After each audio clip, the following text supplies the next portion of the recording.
오늘 사연의 주인공은 70세 박상철 씨입니다. 사실 그동안 박 씨에게는 말 못할 충격적인 반전이 있는 속사정이 있었죠. 이제야 비로소 모든 것이 해결되고 밝은 미소를 지으며 살아갈 수 있는 박 씨에게 도대체 무슨 사연이 있었던 걸까요? 박 씨는 5일장이 열리는 장터에 나와 아내와 함께 이것저것 구경을 하고 점심으로 맛있는 국수를 한 그릇 먹었습니다. 그리고는 근처 카페로 향해 시원한 커피 한 잔을 마셨죠. 이렇게 마음 편히 지내기 시작한 것도 몇 개월이 채 되지 않았습니다. 박 씨의 사연은 6년 전 지금의 아내를 처음 만난 때로 거슬러 올라갑니다. 박 씨는 그날도 낡은 청소도구를 들고 자신의 빌라 주변을 쓸고 있었습니다. 누가 봐도 건물 관리인처럼 보이는 모습이었지만 사실 그는 6채 빌라 건물의 주인이었습니다. 아내가 세상을 떠난 후 5년째 그는 이렇게 건물주임을 숨기고 관리인처럼 행동하는 이상한 습관이 생겼습니다. 빗자루를 들고 있으면 마음이 편했습니다. 아무도 그에게 어려운 부탁을 하지 않았고 가식적인 관계를 요구하지도 않았습니다. 아버님, 또 청소하세요. 관리인 아저씨는 어디 갔어요? 아들 준호 씨가 들어서며 말했습니다. 2달 만에 찾아온 아들은 언제나처럼 바쁜 표정이었습니다. 내가 하는 게 마음 편해. 뭐하러 왔어? 어휴, 그러다 허리 삐끗하면 어쩌려고 그러세요. 관리인 쓰라고 매달 월급 주시잖아요. 박 씨는 대답 대신 한숨만 내쉬었습니다. 이미 알고 있었습니다. 아들이 갑자기 찾아온 이유를. 아들의 건설자재 사업은 계속해서 어려움을 겪고 있었고 그때마다 아버지를 찾아왔습니다. 아버님, 사실은 자금 좀 필요해서요. 이번 달 말까지만 빌려주시면 또 얼마나 필요하다고. 3천만 원만요. 다음 달에 꼭 갚을게요. 거짓말이란 걸 둘 다 알고 있었습니다. 지난 3년간 아들은 빌려준다는 명목으로 받아간 돈을 단 한 번도 갚은 적이 없었습니다. 박 씨는 아내가 남긴 말을 떠올렸습니다. 자식 잘 되는 것 보는 게 부모 행복이야. 하지만 아내가 떠난 후 그 행복은 점점 멀어져만 갔습니다. 통장에서 알아서 빼. 근데 이번이 마지막이다. 준호 씨는 활짝 웃으며 고맙다는 인사를 건넸습니다. 아들이 떠난 후 박 씨는 빌라 계단을 천천히 내려갔습니다. 빌라 앞작은 평상에 앉아 있으니 옆 건물 슈퍼 주인이 다가왔습니다. 그는 박 씨에게 청소부를 구했냐고 물었습니다. 건물 청소가 제대로 안 되고 있다는 세입자들의 불만이 있다는 것이었습니다. 박 씨는 고개를 저었습니다. 직접 청소를 하고 있다고 말할 수 없었습니다. 건물주가 청소하는 꼴이라니 체면이 말이 아니었습니다. 내일부터 새 청소 아주머니 온다네. 이번엔 성실한 분이라던데. 슈퍼 주인의 말에 박 씨는 고개만 끄덕였습니다. 청소부가 자주 바뀌는 것도 문제였습니다. 하지만 그가 직접 나서서 해결할 용기는 없었습니다.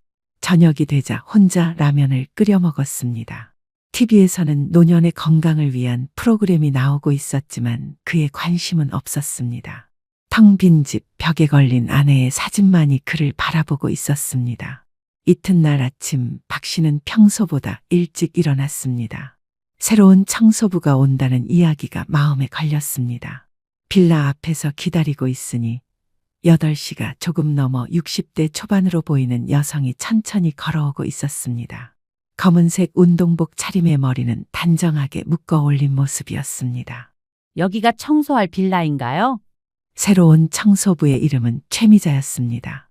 60대 초반이라고는 믿기지 않을 정도로 생기가 흘러 넘치는 듯 했습니다. 눈빛이 또렷했고 목소리에는 힘이 있었습니다. 네, 맞습니다. 여기 청소해 주시는 거죠? 네, 오늘부터 일하기로 했어요. 관리인분은 어디 계세요? 박 씨는 잠시 망설였습니다. 그냥 자신이 관리인이라고 해버릴까? 아니면 건물주라고 밝혀야 할까? 순간의 결정으로 그는 관리인이라고 말했습니다. 제가 관리인입니다. 박라고 합니다. 아, 그러세요. 최미자라고 합니다. 잘 부탁드립니다. 최 씨는 인사를 마치고 바로 일을 시작했습니다. 최 씨가 청소도구를 어디에 보관하는지 물어보자 그는 빌라 지하실로 안내했습니다. 오래된 빗자루와 대걸레, 낡은 양동이들이 널브러져 있는 모습을 보고 최 씨는 혀를 찼습니다. 이런 걸로 어떻게 청소를 제대로 해요? 새 도구 좀 사야겠네요. 그럼 필요한 거 목록 주시면 제가 살게요. 제가 직접 골라올게요. 청소는 제 전문이니까요. 그녀의 당당함에 박 씨는 약간 당황했습니다. 그동안의 청소부들은 대부분 소극적이고 말이 없었는데 최 씨는 달랐습니다. 그녀는 빌라 구석구석을 살펴보며 메모를 하기 시작했습니다. 쓰레기통 위치부터 계단 청소 순서까지 모든 것을 계획적으로 정리했습니다. 점심시간이 되자 최 씨는 작은 도시락을 꺼냈습니다. 박 씨가 어색하게 서 있자 그녀는 함께 먹자고 권했습니다. 박 씨는 고맙다며 자리에 앉았습니다. 혼자 사세요? 네, 혼자 삽니다. 저도 혼자예요. 딸 하나 있는데 시집가서 외국에 살아요. 두 사람은 나이 들어 혼자 사는 삶에 대해 이야기를 나눴습니다. 최 씨는 40대에 이혼하고 홀로 딸을 키웠다고 했습니다. 힘들었지만 후회는 없다고. 박 씨는 자신도 모르게 아내 이야기를 꺼냈습니다. 5년 전 갑작스런 병으로 떠났다고, 그 후로 모든 것이 힘들어졌다고. 사람이 혼자 살면 뭐든 힘들죠. 저도 처음엔 밥 먹는 것조차 힘들었어요. 맞아요. 지금도 저녁만 되면 그렇게 쓸쓸합니다. 말을 마치지 못하고 박 씨는 고개를 숙였습니다. 슬픔이 밀려왔기 때문입니다. 최 씨는 그런 그를 조용히 바라보다가 도시락을 덮었습니다. 자, 이제 다시 일해야겠네요. 건물 꼭대기부터 청소할 거예요. 그녀의 실용적인 태도에 박 씨는 감사함을 느꼈습니다. 동정이 아닌 그저 일상으로 돌아가게 해주는 그녀의 모습이 편안했습니다. 오후 내내 최 씨는 부지런히 움직였습니다. 쓰레기를 정리하고 계단과 복도를 깨끗이 청소했습니다. 박 씨도 옆에서 조용히 도왔습니다. 세입자들이 지나가며 새 청소부가 왔냐고 물었고 박 씨는 그렇다고 대답했습니다. 몇몇 세입자들은 최 씨에게 인사를 건넸고 그녀는 환하게 웃으며 대답했습니다.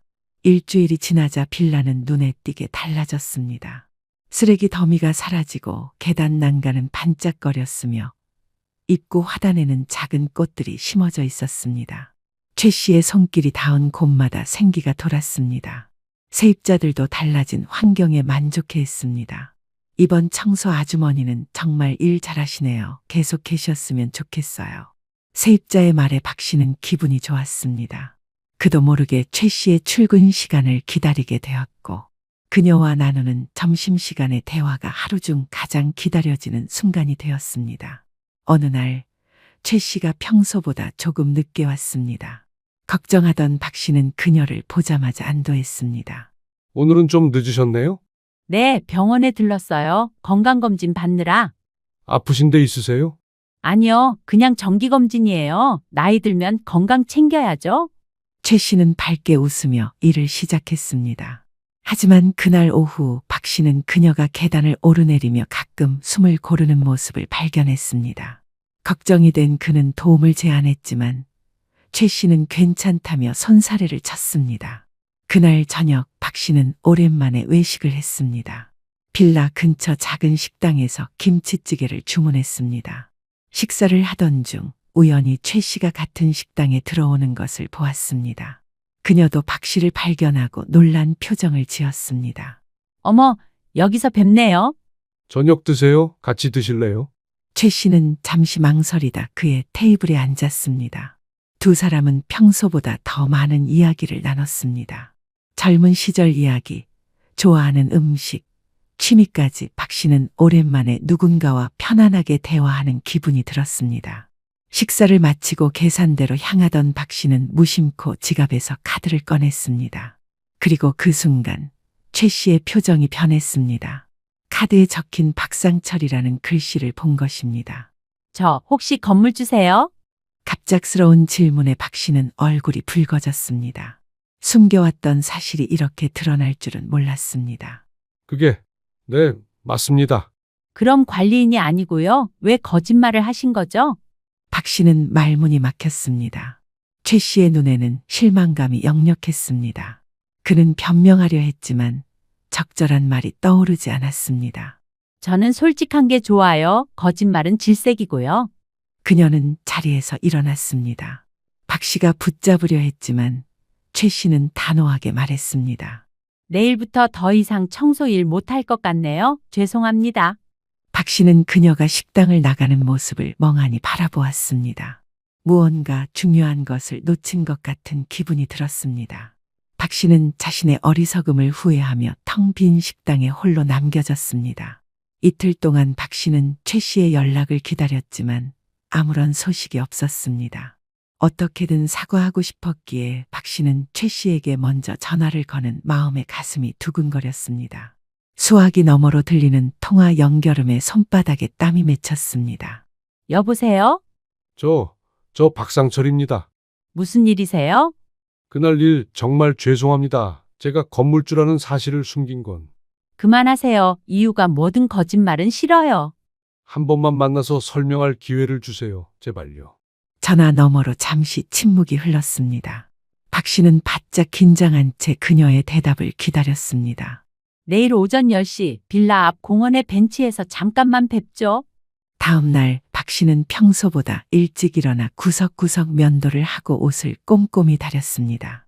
오랜만에 정장 재킷을 꺼내 입었습니다. 약속 시간보다 30분이나 일찍 벤치에 앉아 있자니 초조함에 자꾸만 손목시계를 확인했습니다. 정확히 10시 최 씨가 나타났습니다. 평소와 달리 단정한 옷차림이었습니다. 박 씨는 벌떡 일어났습니다. 와주셔서 감사합니다. 5분만 이야기해요. 저도 할 말이 있으니까. 박 씨는 자신이 왜 건물주임을 숨겼는지 솔직하게 하나 둘 말하기 시작했습니다. 그리고 이렇게 말했습니다. 혼자 지내다 보니 사람이 그립더군요. 특히 마음 편하게 대화할 수 있는 사람이요. 그쪽이 그런 사람이었어요. 최 씨의 표정이 조금씩 누그러졌습니다. 그녀도 한숨을 내쉬며 말을 꺼냈습니다. 저도 할 말이 있어요. 사실. 처음부터 알고 있었어요. 네? 뭘요? 당신이 건물주라는 거요. 슈퍼 아저씨가 처음 일 시작할 때 살짝 귀띔해줬어요. 근데 왜 숨기는지 궁금해서 그냥 모른 척했죠? 박 씨는 놀라움의 말을 잇지 못했습니다. 그동안 자신이 연기를 했다고 생각했는데 오히려 최 씨가 그를 배려해 모른 척해준 것이었습니다. 그날 화낸 건 거짓말이 계속되는 게 싫어서였어요. 솔직해지길 바랬던 거죠. 박 씨의 얼굴에 미소가 번졌습니다. 마음속 무거운 짐이 내려앉는 기분이었습니다. 정말 죄송합니다. 이제부터는 거짓말 같은 건 안 하겠습니다. 두 사람은 그렇게 오해를 풀고 다시 청소 일을 계속하기로 했습니다. 서로에 대한 이해와 공감이 깊어지는 걸 느꼈습니다.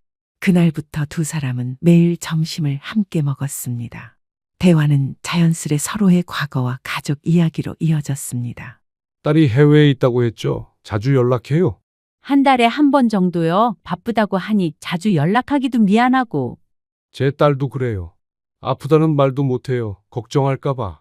두 사람의 시간은 점점 더 특별해져 갔습니다. 주말에는 함께 영화를 보러 가기도 하고 동네 산책을 하기도 했습니다. 두 달이 지난 어느 날 박 씨는 용기를 내어 최 씨에게 마음을 고백했습니다. 두 사람의 얼굴엔 살며시 미소가 내려앉았습니다. 아들 준호 씨는 3달 만에 아버지를 찾아왔습니다. 지난번에 빌려간 돈을 갚으러 온 것이 아니라 또 다른 부탁을 하기 위해서였습니다. 하지만 빌라에 도착한 그는 낯선 광경을 목격했습니다. 아버지가 한 여성과 팔짱을 끼고 웃으며 걸어오고 있었던 것입니다.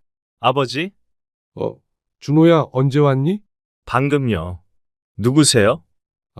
이분은 최미자 씨야. 우리 빌라 청소해 주시는 분이죠. 최 씨는 공손하게 인사했지만 준호 씨의 표정은 좋지 않았습니다. 그는 빌라 앞에서 아버지와 최 씨를 번갈아 보다가 얼른 아버지를 안으로 이끌었습니다. 청소부랑 팔짱 끼고 다니세요? 사람들이 뭐라고 하겠어요? 무슨 소리야? 미자 씨는 그냥 청소부가 아니라 내 친구야. 친구요? 갑자기 무슨... 나도 사람인데 친구 하나 사귀면 안 되나? 준호 씨는 아버지의 단호한 태도에 더 이상 말을 잇지 못했습니다. 하지만 그의 눈빛에는 의심이 가득했습니다. 아버지가 이렇게 다른 사람과 가까워지는 모습은 처음 보는 일이었습니다. 그날 저녁 준호 씨는 야근 중인 아내 서연 씨에게 전화를 걸었습니다. 오랜만에 찾아간 아버지 집에서 본 광경을 설명했습니다. 여자가 보통 여자 같진 않아. 아버지 재산 노리는 거 아닐까? 어머, 정말요? 나이가 어떻게 되셨어요? 한 60대 초반? 아무튼 내가 더 알아봐야겠어. 서연 씨는 준호 씨보다 더 걱정하는 눈치였습니다. 친구 좀 시켜서 그 여자 뒷조사해봐요. 아버님 나이에 그런 여자가 진심으로 다가올 리 없잖아요. 준호 씨는 아내의 말에 동의했습니다. 다음 날부터 그는 종종 아버지 집에 들러 감시하기 시작했습니다. 회사 일이 바쁘다며 거의 찾아오지 않던 그였지만 갑자기 일주일에 2에서 3회씩 방문하기 시작했습니다. 빌라 관리비 정산이나 세입자 문제 등을 핑계 삼아 들렀습니다. 갑자기 왜 이리 자주 오냐? 회사는? 아버지 걱정돼서요. 혼자 계시니까 자주 뵈야죠. 그러면서도 준호 씨는 최 씨가 청소하는 시간에 맞춰 방문했습니다.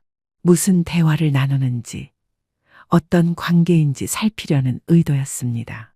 때로는 친구를 시켜 최 씨의 과거와 현재를 조사하기도 했습니다. 그렇게 한 달이 지났습니다. 준호 씨가 알아낸 사실은 최 씨가 실제로 청소일을 하며 검소하게 살아가는 평범한 여성이라는 것뿐이었습니다. 하지만 그는 여전히 불신을 거두지 않았습니다. 어느 날 준호 씨는 박 씨와 최 씨가 동네 식당에서 저녁을 먹는 모습을 우연히 발견했습니다. 창가에 앉아 웃으며 대화하는 두 사람의 모습이 마치 데이트처럼 보였습니다. 준호 씨는 식당 밖에서 그 모습을 지켜보다가 결국 안으로 들어갔습니다. 아버님, 여기서 뵐 줄이야. 준호야, 같이 먹을래? 됐습니다. 그냥 지나가다 들른 거예요. 최 씨는 어색한 표정으로 인사했지만 준호 씨는 그녀를 쳐다보지도 않았습니다. 그는 아버지에게만 말했습니다. 저녁에 집에 들를게요. 할 말이 있어서요. 그날 밤 준호 씨는 아버지에게 최 씨와의 관계를 묻기 위해 찾아왔습니다. 하지만 박 씨는 이미 알고 있다는 듯 준호를 기다리고 있었습니다. 요즘 네가 날 감시하는 것 같더라. 왜 그래? 아버님, 그 여자랑 뭐예요? 같이 밥 먹고 팔짱 끼고 혹시 맞아, 우리 사귀고 있어. 준호 씨의 얼굴이 굳어졌습니다. 아버지의 솔직한 대답에 어떻게 반응해야 할지 몰라 입을 다물었습니다. 잠시 침묵이 흐르자 박 씨가 다시 입을 열었습니다. 나도 사람이야. 외롭게 살고 싶지 않아. 아버지, 정신 차리세요. 그 나이에 무슨 사랑이에요? 그 여자가 아버지를 좋아할 리 없잖아요. 너는 내 마음을 어떻게 알아? 미자 씨는 진심이야. 진심? 그런 거 없어요. 돈 보고 접근한 거라고요. 박 씨의 얼굴이 분노로 일그러졌습니다. 아들이 자신의 행복을 이렇게 쉽게 부정하는 것이 참을 수 없었습니다. 네가 뭘 안다고 그래. 미자 씨는 내 재산 같은 거 관심도 없어. 아버지, 정말 눈이 멀으셨네요. 그 나이에 여자가 아버지한테 다가오는 이유가 뭐겠어요? 생각해보세요. 다 컸으면 부모 인생에 간섭하지 마라. 내 삶은 내가 책임져. 준호 씨는 더 이상 참지 못하고 소리를 질렀습니다. 그러다 사기당하면 어쩌려고요. 돈 다 뜯기고 나서도 그렇게 말할 수 있겠어요? 아버지와 아들의 언쟁은 점점 격해졌습니다. 결국 박 씨가 화를 참지 못하고 탁자를 내리쳤습니다. 그만해. 네가 내 인생의 심판관이야. 내가 누구 만나든 네 상관 아니야. 상관없다고요. 그 여자가 아버님 돈 다 털어가면 누가 책임져요? 제가 책임져야 되잖아요. 박 씨는 그 말에 쓴웃음을 지었습니다. 아들의 진심이 보였습니다. 아들이 걱정하는 건 자신이 아니라 결국 돈이었습니다. 너 정말 날 걱정해서 그러는 거야? 아니면 내 돈 때문이야? 그 말에 준호 씨는 잠시 말문이 막혔습니다. 그의 표정에 당혹감이 역력했습니다. 무슨 말도 안 되는 소리예요. 당연히 아버지 걱정해서 그러는 거죠. 하지만 박 씨는 아들의 눈빛에서 진실을 읽을 수 있었습니다. 그는 천천히 자리에서 일어났습니다. 네 걱정은 충분히 들었다. 이제 돌아가. 아버지, 내 선택은 변하지 않아. 미자 씨와 계속 만날 거야. 준호 씨는 마지막으로 한마디를 던졌습니다. 저희 가족 모두 반대할 거예요. 서연이도, 지민이도. 그러나 박 씨는 이미 결심한 듯했습니다. 그는 단호하게 말했습니다. 니들이 어떻게 생각하든 나는 내 행복을 찾을 거야. 다음 날 준호 씨는 아내에게 모든 상황을 설명했습니다. 서연 씨는 예상대로 크게 동요했습니다. 어머, 정말 큰일 났네요. 어떻게든 막아야 해요. 아버지가 완강해. 말이 통하질 않아. 그럼 직접 그 여자를 만나봐야겠어요. 우리가 얼마나 반대하는지 확실히 보여줘야 해요. 두 사람은 최 씨를 만나기로 계획했습니다. 그들은 최 씨가 일하는 빌라로 찾아가기로 했습니다. 한편 빌라에서는 평소와 같이 최 씨가 청소를 하고 있었습니다. 박 씨는 그녀에게 어제 있었던 아들과의 갈등에 대해 이야기했습니다. 우리 만나는 걸 아들이 반대해. 그럴 줄 알았어요. 당연한 거죠? 당연하다니? 자식들은 다 그래요. 부모가 새 인연 만드는 걸 못마땅해 하죠. 그때 빌라 입구에서 준호 씨 부부가 나타났습니다. 그들은 최 씨를 향해 걸어왔습니다. 최 씨는 그들을 보고 표정이 굳었습니다. 최미자 씨, 잠깐 이야기 좀 할 수 있을까요? 최 씨는 걸레를 들고 있던 손을 천천히 내리며 그들을 바라보았습니다. 박 씨가 그녀 옆에 서려 했지만 최 씨는 손짓으로 말렸습니다. 괜찮아요. 이야기해요. 준호 씨는 최 씨를 빤히 쳐다보더니 비웃듯 말했습니다. 아주머니, 아버지한테 뭘 바라는 거예요? 솔직히 말해보세요. 최 씨의 눈이 커졌습니다. 그녀의 자존심이 상한 게 분명했습니다. 무슨 말씀이신지. 그러자 서연 씨가 끼어들었습니다. 다들 알잖아요. 그 나이에 갑자기 다가온 이유가 뭐겠어요? 시아버님 재산이 목적 아닌가요? 최 씨의 얼굴이 창백해졌습니다. 그녀는 무언가 말하려다 입을 다물었습니다. 그리고 천천히 청소도구를 내려놓았습니다. 이렇게 모욕을 당할 이유는 없네요. 그만두겠습니다. 그녀는 떨리는 손으로 앞치마를 벗었습니다. 박 씨가 다급히 그녀를 붙잡았지만 최 씨는 고개를 저었습니다. 미안해요. 상철 씨. 이렇게 될 줄 알았어야 했는데. 미자 씨, 가지 마. 하지만 최 씨는 이미 결심한 듯 빌라를 빠져나갔습니다. 그녀의 뒷모습을 바라보며 박 씨의 얼굴에는 분노와 슬픔이 교차했습니다. 그는 천천히 아들 부부를 향해 돌아섰습니다. 너희들, 이게 무슨 짓이야? 아버님, 다 아버님 위해서 그런 거예요. 날 위해서? 내 행복을 망치는 게 날 위한 거야? 박 씨의 목소리는 떨리고 있었습니다. 아들 부부의 행동이 그를 깊이 상처 입혔습니다. 그는 그들을 바라보며 서글픈 눈빛으로 말했습니다. 이제 됐으니 돌아가. 당분간은 내 얼굴 보지 마라. 그날 이후 박 씨는 최 씨에게 연락을 시도했지만 그녀는 전화를 받지 않았습니다. 빌라에도 나타나지 않았습니다. 박 씨의 마음은 산산조각이 났습니다. 일주일이 지났지만 최 씨는 여전히 박 씨의 전화를 받지 않았습니다. 빌라 청소는 다른 아주머니를 임시로 고용했지만 그것이 문제가 아니었습니다. 아들 부부의 행동이 원망스러웠지만 그보다 자신이 최 씨를 제대로 지키지 못한 것이 더 속상했습니다. 결국 박 씨는 최 씨의 집을 찾아가기로 했습니다. 슈퍼 주인에게 주소를 물어 알아낸 곳은 빌라에서 버스로 20분 거리의 오래된 다세대 주택이었습니다. 1층 작은 집 앞에서 박 씨는 잠시 망설였습니다. 혹시 거절당하면 어쩌나 하는 두려움이 앞섰기 때문입니다. 용기를 내어 초인종을 누르자 잠시 후 문이 열렸습니다. 최 씨는 박 씨를 보고 놀란 표정을 지었습니다. 어떻게 여기를? 미자 씨, 제발 이야기 좀 하자. 최 씨는 망설이다가 그를 안으로 들였습니다. 작지만 깔끔하게 정돈된 집이었습니다. 벽에는 여자아이의 사진이 몇 장 걸려 있었습니다. 그날 일 정말 미안해. 준호 녀석이 심하게 굴어서. 됐어요. 그런 일은 예상했어야 했는데. 아니, 내가 잘못했어. 내가 당당하게 말렸어야 했는데. 최 씨는 조용히 차를 준비했습니다. 그녀의 손이 미세하게 떨리는 것을 박 씨는 놓치지 않았습니다. 상철 씨, 우리 이대로 그만두는 게 좋겠어요. 자식들과 갈등하며 사는 건 힘들어요. 내 자식이라고 내 인생까지 좌우할 순 없어. 그래도 가족이잖아요. 저는 이미 딸과 단절하며 살아본 사람이에요. 그 아픔을 아버지에게 주고 싶지 않아요. 최 씨는 자신의 이야기를 꺼냈습니다. 40대에 이혼한 후 홀로 딸을 키웠지만 딸이 대학에 들어가면서 사이가 멀어졌다고 했습니다. 지금은 해외에 살고 있는 딸과 1년에 한 번 정도 연락하는 것이 전부라고 했습니다. 미자 씨, 나는 다시 시작하고 싶어. 미자 씨와 함께. 상철 씨, 혼자 지내는 게 익숙해졌다고 생각했는데 미자 씨를 만나고 나서야 깨달았어.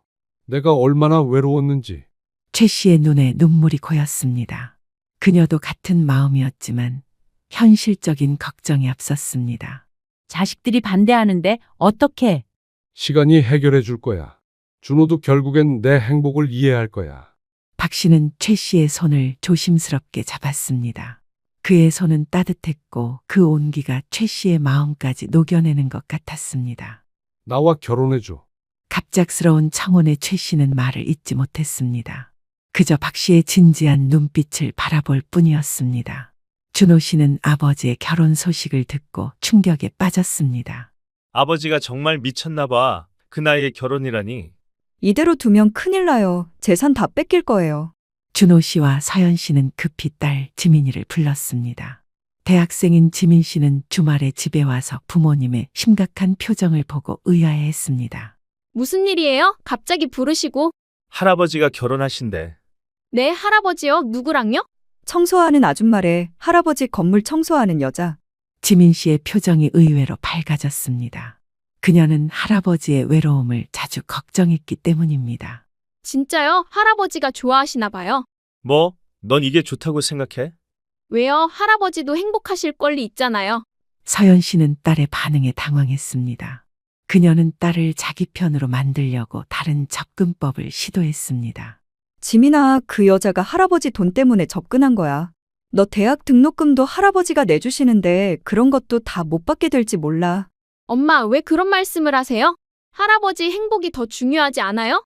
지민아, 네가 어려서 세상 물정을 몰라. 그 나이에 갑자기 나타난 여자가 돈 안 보고 접근했을 리가 없어. 가족 간 논쟁은 점점 격해졌습니다.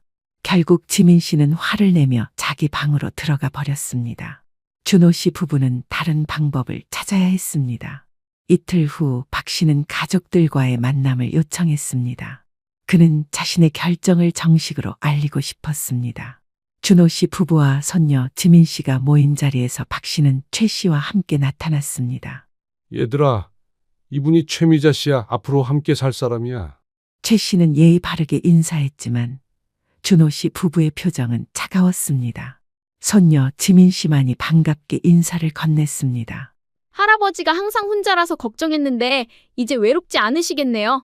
고마워요, 지민 양. 저희는 이 결혼에 동의할 수 없어요. 아버님, 다시 생각해 보세요. 나는 이미 결정했어. 너희가 반대한다고 해서 바뀔 일 없어. 아버님, 제발 정신 차리세요. 이게 무슨 망신이에요? 망신? 내가 행복하게 사는 게 왜 망신이야? 모두가 비웃을 거예요.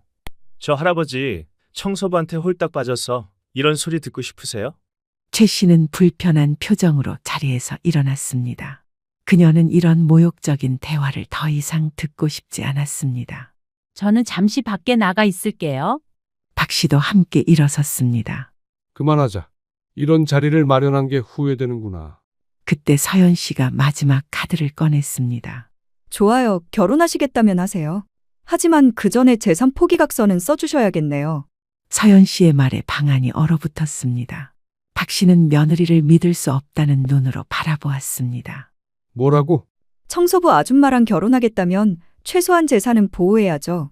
그분이 정말 돈 때문이 아니라면 각서 하나 쓰는 건 문제 없을 거예요.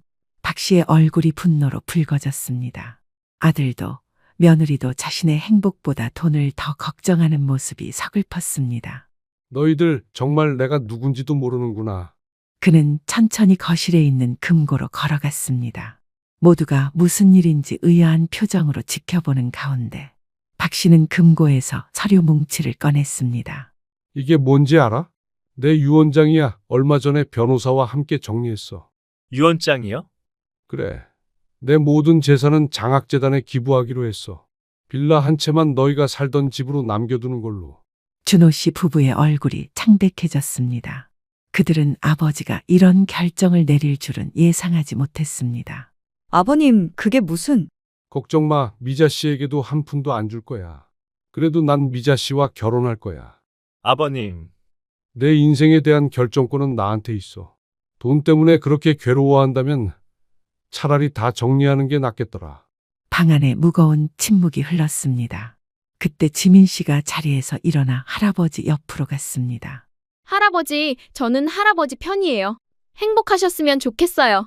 박 씨는 손녀의 말에 눈시울이 붉어졌습니다. 적어도 한 사람은 자신의 행복을 진심으로 바라고 있다는 사실이 위로가 되었습니다. 아버님, 그러지 마세요. 우리가 좀 심했던 것 같아요. 이제 와서 그런 말이 무슨 소용이야. 너희들 본심은 이미 봤어. 박 씨는 지친 표정으로 자리에서 일어났습니다. 그는 더 이상 이 자리에 있고 싶지 않았습니다. 오늘 이 자리는 여기까지다. 미자 씨와 나는 결혼할 거고 앞으로는 간섭하지 마라. 그가 문 밖으로 나가려는 순간 최 씨가 들어왔습니다. 그녀의 눈은 붉어져 있었고 손에는 작은 종이가 들려 있었습니다. 기다려요. 최 씨는 종이를 박준호에게 건넸습니다. 그것은 미자 씨도 직접 작성한 재산 포기각서였습니다. 저는 상철 씨의 재산에 관심 없어요. 이런 각서 쓰라고 하기 전에 제가 먼저 썼어요. 준호 씨는 당황한 표정으로 각서를 받았습니다. 그는 각서를 훑어보고 서연 씨에게 건넸습니다. 제가 바라는 건 오직 하나예요. 상철 씨의 남은 인생을 행복하게 해드리는 것. 그녀의 목소리는 떨렸지만 단호했습니다. 최 씨의 진심이 담긴 눈빛은 방 안의 모든 사람에게 전해졌습니다. 하지만 제가 이렇게 했는데도 반대하신다면 저는 물러나겠습니다. 상철 씨와 가족 사이에 금이 가게 하고 싶지 않아요. 박 씨는 최 씨의 손을 꼭 잡았습니다. 그는 그녀의 희생을 받아들일 생각이 없었습니다. 미자 씨, 그럴 필요 없어. 우리는 함께 갈 거야. 하지만 내 인생의 마지막 행복을 뺏지 마라. 너희들도 각자의 행복을 찾아 살 권리가 있듯 나도 그럴 권리가 있어. 준호 씨는 아버지와 최 씨를 번갈아 바라보았습니다. 처음으로 그는 자신의 행동을 부끄럽게 여겼습니다. 아버지의 행복보다 재산을 먼저 생각한 자신이 한심하게 느껴졌습니다. 아버지, 죄송합니다. 박 씨는 아들의 사과에 대답하지 않았습니다. 이미 마음의 상처는 깊었고 쉽게 용서할 수 있는 문제가 아니었습니다. 미자 씨, 가자. 두 사람은 함께 집을 나섰습니다. 뒤에 남겨진 가족들은 어떤 말도 할 수 없었습니다. 지민 씨만이 창가에서 할아버지와 최 씨의 뒷모습을 바라보며 작게 속삭였습니다. 할아버지, 행복하세요. 가을의 마지막 햇살이 비치는 10월의 어느 날, 박 씨와 최 씨는 작은 구청 민원실에서 혼인신고를 마쳤습니다. 오랜 친구인 장영식 씨가 증인으로 함께했고, 손녀 지민 씨만이 가족 중 유일하게 참석했습니다. 지민아, 오늘 와줘서 고맙다. 당연하죠. 할아버지 행복하셨으면 좋겠어요. 지민 씨는 최 씨에게도 다가가 손을 잡았습니다. 그녀는 새 할머니에게 미소를 지었습니다. 할머니, 할아버지 잘 부탁드려요. 고마워, 지민아. 나도 네 할아버지 행복하게 해드리려고 노력할게. 박 씨는 손녀의 마음씨가 고마웠습니다. 적어도 한 사람은 자신의 선택을 지지해 주는 것이 위안이 되었습니다. 장 씨가 간단한 점심을 대접하겠다며 근처 한정식 집으로 일행을 안내했습니다. 내 평생 이렇게 행복한 혼인은 처음 보는 것 같네. 자네들 정말 잘 어울려. 허허, 늦게 만난 사람일수록 더 소중하다더니 정말인가 봐. 장 씨는 축하의 말을 전하며 술잔을 들었습니다. 그는 박 씨의 오랜 친구로 아내를 잃은 후 그의 슬픔을 함께 견뎌준 사람이었습니다. 장 씨는 박 씨의 결혼 소식을 진심으로 기뻐했습니다. 식사를 마치고 지민 씨는 학교로 돌아가야 했습니다. 떠나기 전 그녀는 할아버지와 최 씨에게 작은 선물을 건넸습니다. 그것은 두 사람의 이름이 새겨진 커플 머그컵이었습니다. 제가 아르바이트해서 번 돈으로 샀어요. 아빠, 엄마한테는 비밀이에요. 우리 지민이 참 착하구나. 손녀가 떠난 후 박 씨와 최 씨는 택시를 타고 새 집으로 향했습니다. 박 씨는 아들 부부와의 갈등 이후 빌라를 떠나 근처 아파트를 전세로 얻었습니다. 빌라 관리는 관리인에게 맡겼고 새 출발을 하기로 했습니다. 새 집에 들어서자 최 씨는 조심스레 주변을 둘러보았습니다. 아직 짐 정리가 완전히 끝나지 않은 상태였지만 그래도 두 사람의 새로운 보금자리였습니다. 여기서 우리 같이 살게 되는 거네요. 뭐가 필요하면 얘기해. 같이 꾸며나가자. 저는 별로 필요한 게 없어요. 상철 씨만 있으면 돼요. 박 씨는 최 씨의 손을 부드럽게 잡았습니다. 그의 눈에는 행복과 감사함이 가득했습니다. 늦은 나이에 만난 동반자지만 남은 인생을 함께 할 수 있다는 것만으로도 감사했습니다. 미자 씨, 이제부터 우리 행복하게 살자. 네, 그럴게요. 두 사람은 저녁 식사를 함께 준비했습니다. 최 씨는 주방에서 능숙하게 음식을 만들었고 박 씨는 옆에서 야채를 썰거나 그릇을 준비하며 도왔습니다. 둘이 함께하는 저녁 식사는 소박했지만 따뜻했습니다. 이것이 앞으로 그들이 함께할 일상의 시작이었습니다. 결혼 후 한 달이 지난 어느 날 아침, 박 씨는 최 씨가 준비한 아침 식사에 감동했습니다. 따뜻한 국과 정성스럽게 구운 생선, 그리고 계절 반찬까지. 혼자 살 때는 상상도 못했던 풍성한 아침이었습니다.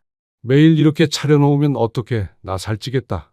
건강해야 오래 살지. 잘 먹어야 해요. 박 씨는 음식을 먹으며 문득 웃음이 나왔습니다. 아내가 세상을 떠난 후 줄곧 혼자 먹던 쓸쓸한 식사가 이제는 정겨운 대화가 오가는 즐거운 시간으로 변했습니다. 작은 변화였지만 그의 일상에는 큰 기쁨이었습니다.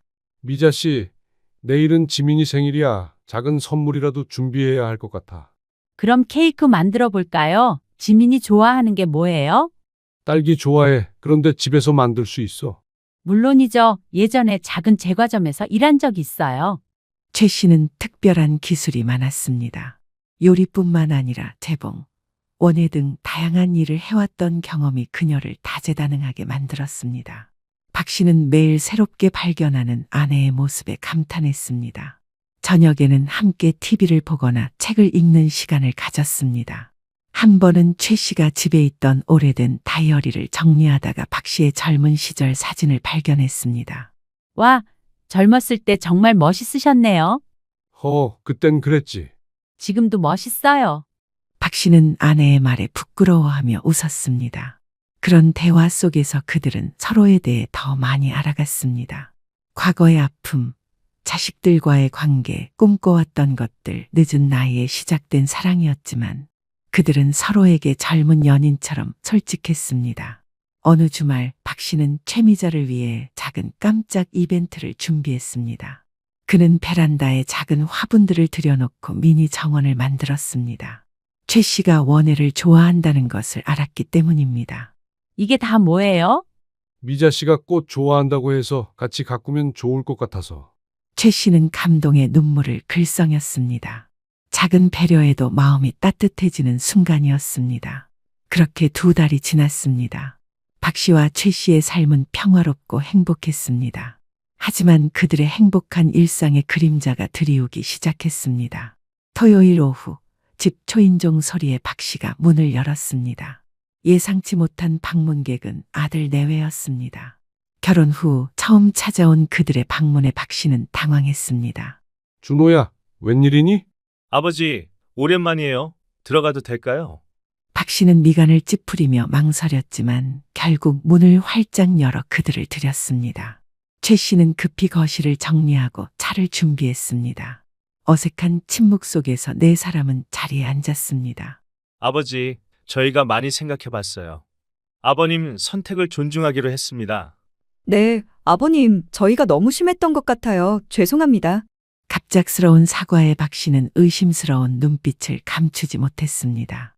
그는 최 씨를 힐끗 바라보았습니다. 최 씨도 긴장한 표정이었지만 미소를 지으려 노력했습니다. 갑자기 왜 이러는 거지? 진심이에요. 아버지가 행복하셨으면 좋겠습니다. 대화가 이어지는 동안 서연 씨는 은근슬쩍 집안을 둘러보았습니다. 그녀의 눈빛에는 여전히 의심과 계산이 깃들어 있었습니다. 차를 마시며 준호 씨는 조심스럽게 화제를 돌렸습니다. 아버지, 사실 저희가 좀 어려운 상황이에요. 어려운 상황? 회사가 요즘 안 좋아서 대출이 필요한데 제 신용으로는 힘들어서요. 박 씨는 한숨을 내쉬었습니다. 결국 돈 때문에 찾아온 것이었습니다. 최 씨는 불편한 기색을 감추지 못하고 부엌으로 자리를 피했습니다. 얼마나 필요한데? 10억 원 정도만요. 정말 급해서. 그렇게 큰 돈을 어떻게 갑자기 준비해?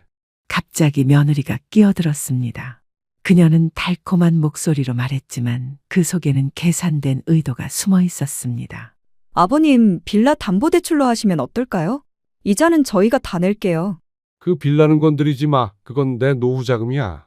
대화는 점점 팽팽해졌습니다. 두 사람은 계속해서 설득을 시도했고 박 씨는 단호하게 거절했습니다. 그러던 중 준호 씨가 최후의 카드를 꺼냈습니다. 아버님, 솔직히 말할게요. 지민이 등록금도 문제예요. 이번에 못 내면 휴학해야 해요. 지민이가 왜 진작 얘기 안 했어? 아버님 결혼 문제로 분위기가 안 좋아서 말씀드리기 어려웠어요. 최 씨는 부엌에서 그 말을 듣고 거실로 나왔습니다. 그녀는 박 씨의 표정이 흔들리는 것을 보았습니다. 손녀에 대한 사랑은 박 씨의 약점이었습니다. 상철 씨, 제가 통장에 모아둔 돈이 있어요. 지민이 등록금에 보태면 어떨까요? 서연 씨는 놀란 표정을 감추지 못했습니다. 그녀는 최 씨가 돈을 내놓을 거라고는 예상하지 못했습니다. 아니에요. 그런 거 받을 수 없어요. 지민이는 제 손녀이기도 해요. 도울 수 있다면 기쁘게 생각해요. 박 씨는 아내의 제안에 감동했습니다. 하지만 그는 무언가 이상한 점을 느꼈습니다. 손녀가 오늘 아침에 보낸 문자에는 등록금 문제가 없다고 했기 때문입니다. 평소 자주 전화나 메시지를 주고받는데 돈과 관련된 어려움은 없어 보였습니다. 잠깐 내가 지민이한테 물어볼게. 박 씨가 전화를 걸자 두 사람의 표정이 굳어졌습니다. 통화가 연결되고 박 씨는 손녀에게 등록금 문제에 대해 물었습니다. 네, 등록금이요? 그거 이미 다 냈고 다음부터는 장학금 받게 돼서 올해는 끝났어요. 대답을 들은 박 씨의 얼굴이 분노로 물들었습니다. 거짓말이었군. 지민이는 장학금 받았다고 하네. 아버지, 그게 당장 나가. 내 집에 다시 오지 마. 아버님, 오해가 있으신 것 같은데. 왜? 내 손녀 이름으로 거짓말하는 너희가 더 이상 내 가족이 아니야. 결국 준호 씨 부부는 쫓겨나듯 집을 나갔습니다. 문이 닫히자 박 씨는 소파에 힘없이 주저앉았습니다. 최 씨는 그의 옆에 앉아 어깨를 감싸 안았습니다. 괜찮아요? 미안해. 미자 씨, 우리 가족 때문에. 가족은 언제나 복잡한 법이에요. 시간이 해결해 줄 거예요. 그날 밤 박 씨는 잠을 이루지 못했습니다. 그는 자신이 키운 아들이 이렇게 변해버린 것이 안타까웠습니다. 최 씨는 그의 마음을 알아챘는지 따뜻한 우유를 가져왔습니다. 걱정 마세요. 우리 함께 있잖아요. 그녀의 따뜻한 말에 박 씨는 고개를 끄덕였습니다. 비록 자식과의 관계는 아프지만 그에게는 이제 든든한 동반자가 있었습니다. 그것만으로도 감사한 일이었습니다.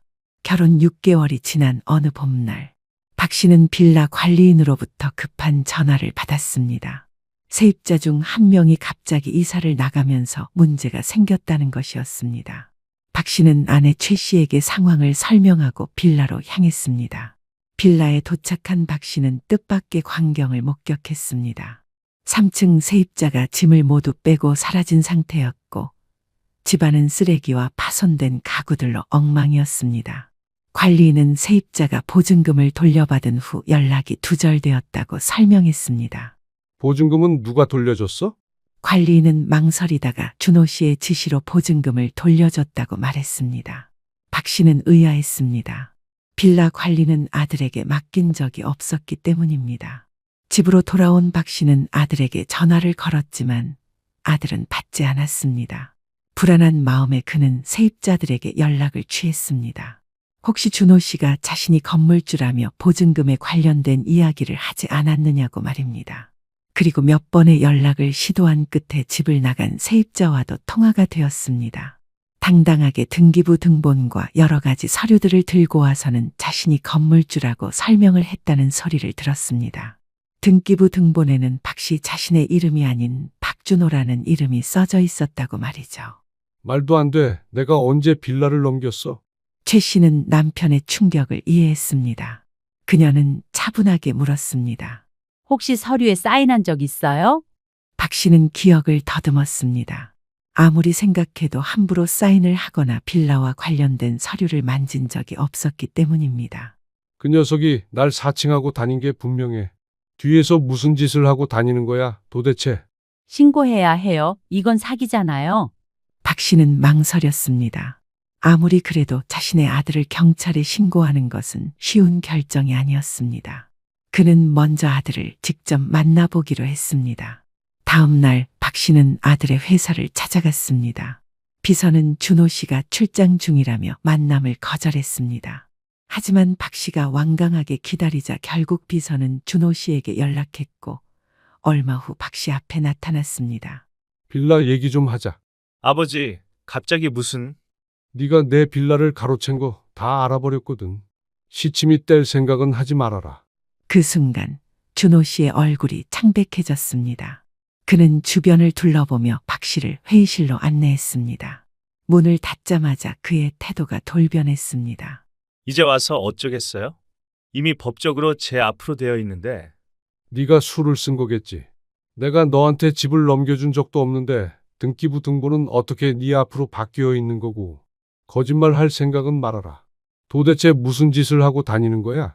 증명하실 수 있어요? 제가 술을 썼다는 증거라도 있냐고요. 박 씨는 아들의 뻔뻔한 태도에 할 말을 잃었습니다.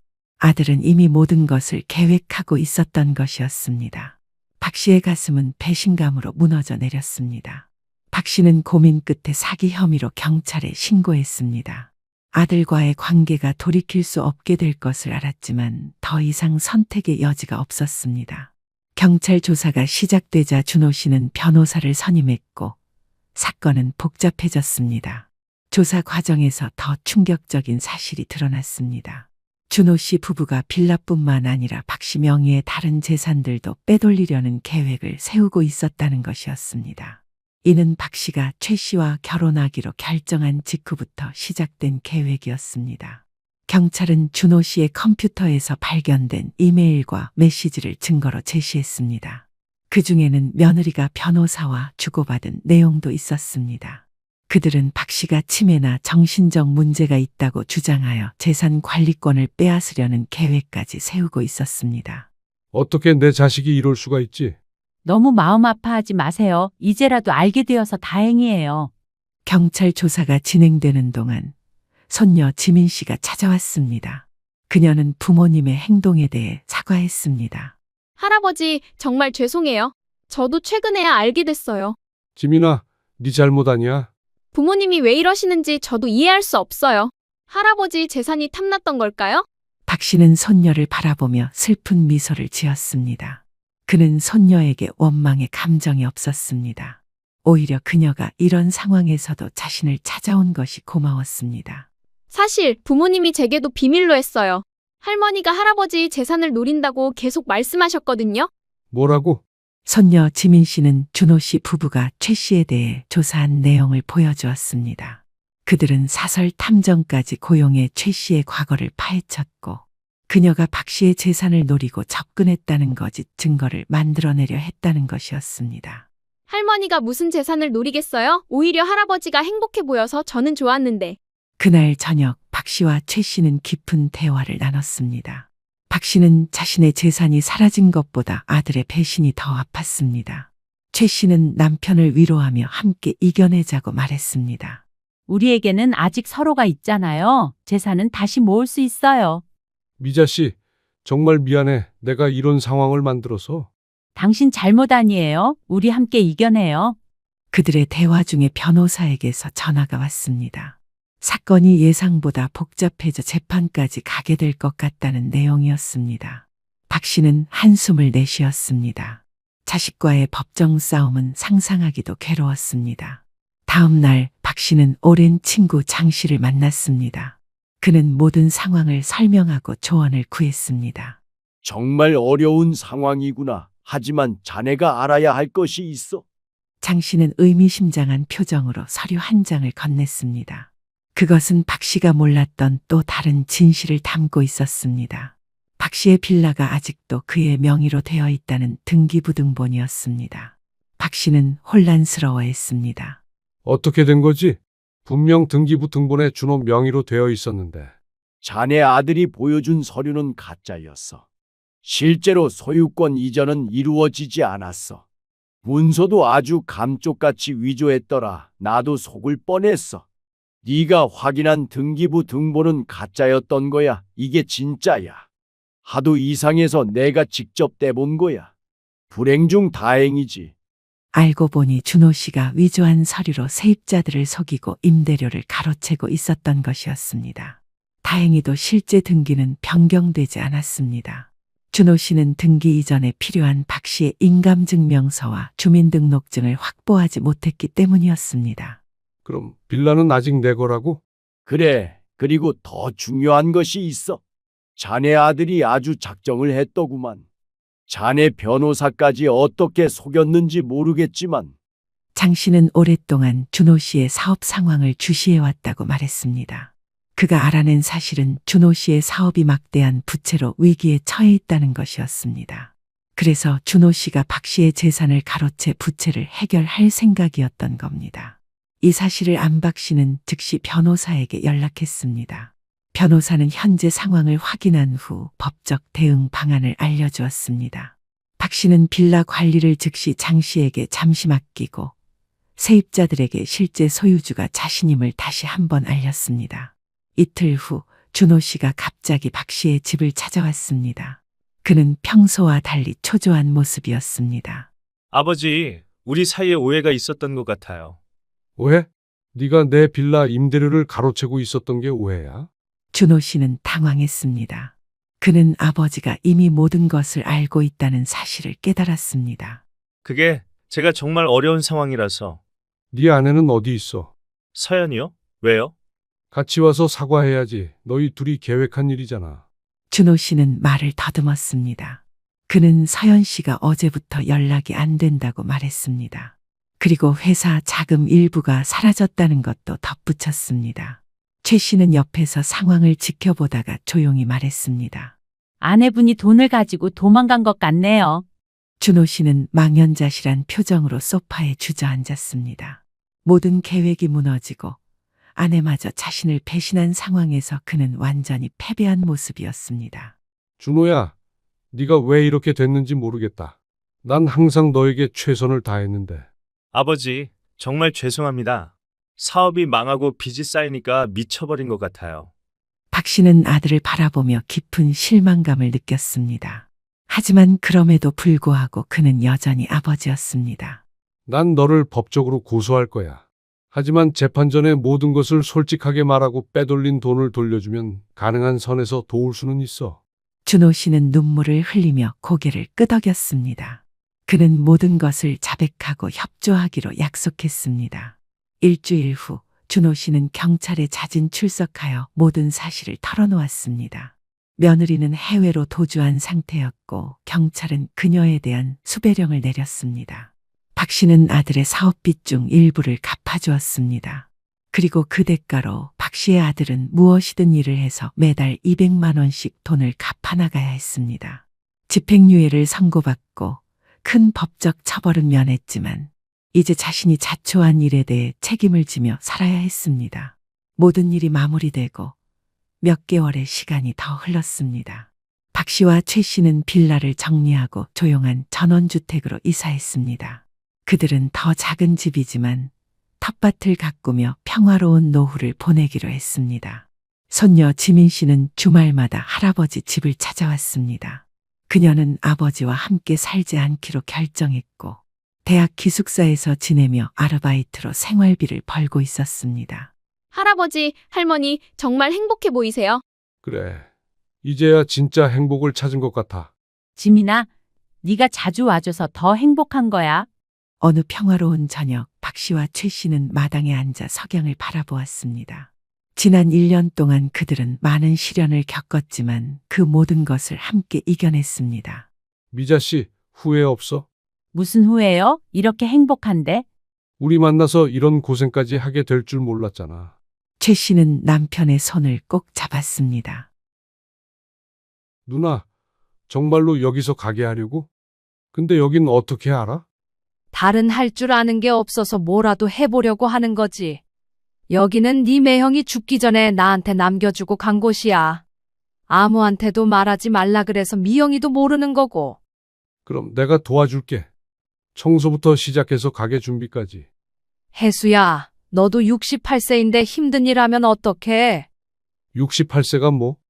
나는 아직도 건강해. 그리고 누나 혼자 두고 볼 수는 없어. 나 이래봬도 얼마 전까지 회사 운영하던 오너야. 오늘 이야기의 주인공은 정순자 씨입니다. 올해 78살인 정 씨는 딸 부부와 함께 살고 있었는데요. 그런데 어느 추운 겨울밤, 정 씨의 인생을 완전히 뒤바꿀 사건이 일어났습니다. 밤 11시가 넘은 시간이었습니다. 딸 미영 씨와 사위 민수 씨는 이미 방에 들어가 있었고, 정 씨 혼자 거실에 남아 있었습니다. 저녁을 제대로 못 먹은 탓에 속이 허전했거든요. 사실 그날 저녁상도 문제였습니다. 사위 민수 씨가 건강식을 고집해서 샐러드와 닭가슴살만 나왔었거든요. 78세 할머니에게는 너무 부족한 양이었죠. 배가 고파서 잠이 안 오네. 정 씨는 조용히 부엌으로 향했습니다. 혹시 민수 씨가 깰까봐 슬리퍼도 벗고 양말만 신고 살금살금 걸어갔어요. 냉장고를 열자 정 씨의 눈에 들어온 건 일주일 전에 직접 담근 김치였습니다. 60년 넘게 담가온 솜씨로 만든 자랑스러운 김치였죠. 이것 좀 먹어야겠다. 정 씨는 작은 접시에 김치를 조금 덜어내어 조심스럽게 먹기 시작했습니다. 아삭아삭한 소리와 함께 입안 가득 퍼지는 깔끔한 맛, 그제서야 속이 편했습니다. 바로 그때였습니다. 안방 문이 살짝 열리더니 민수 씨가 물을 마시러 나왔습니다. 정 씨가 김치를 먹는 모습을 보자마자 얼굴이 굳어졌어요. 어머니, 지금 뭐 하고 계신 거예요? 아, 그게 배가 고파서 김치 좀. 어머니, 이 시간에 김치를 드시면 안 되죠. 민수 씨의 목소리가 점점 차가워졌습니다. 그것도 집에서 담근 김치는 더욱 안 좋아요. 염분도 높고 자극적이잖아요. 그래도 이게 우리 음식 아니냐? 어머니, 시대가 바뀌었어요. 요즘은 과학적으로 검증된 음식을 먹어야 합니다. 정 씨는 당황스러웠습니다.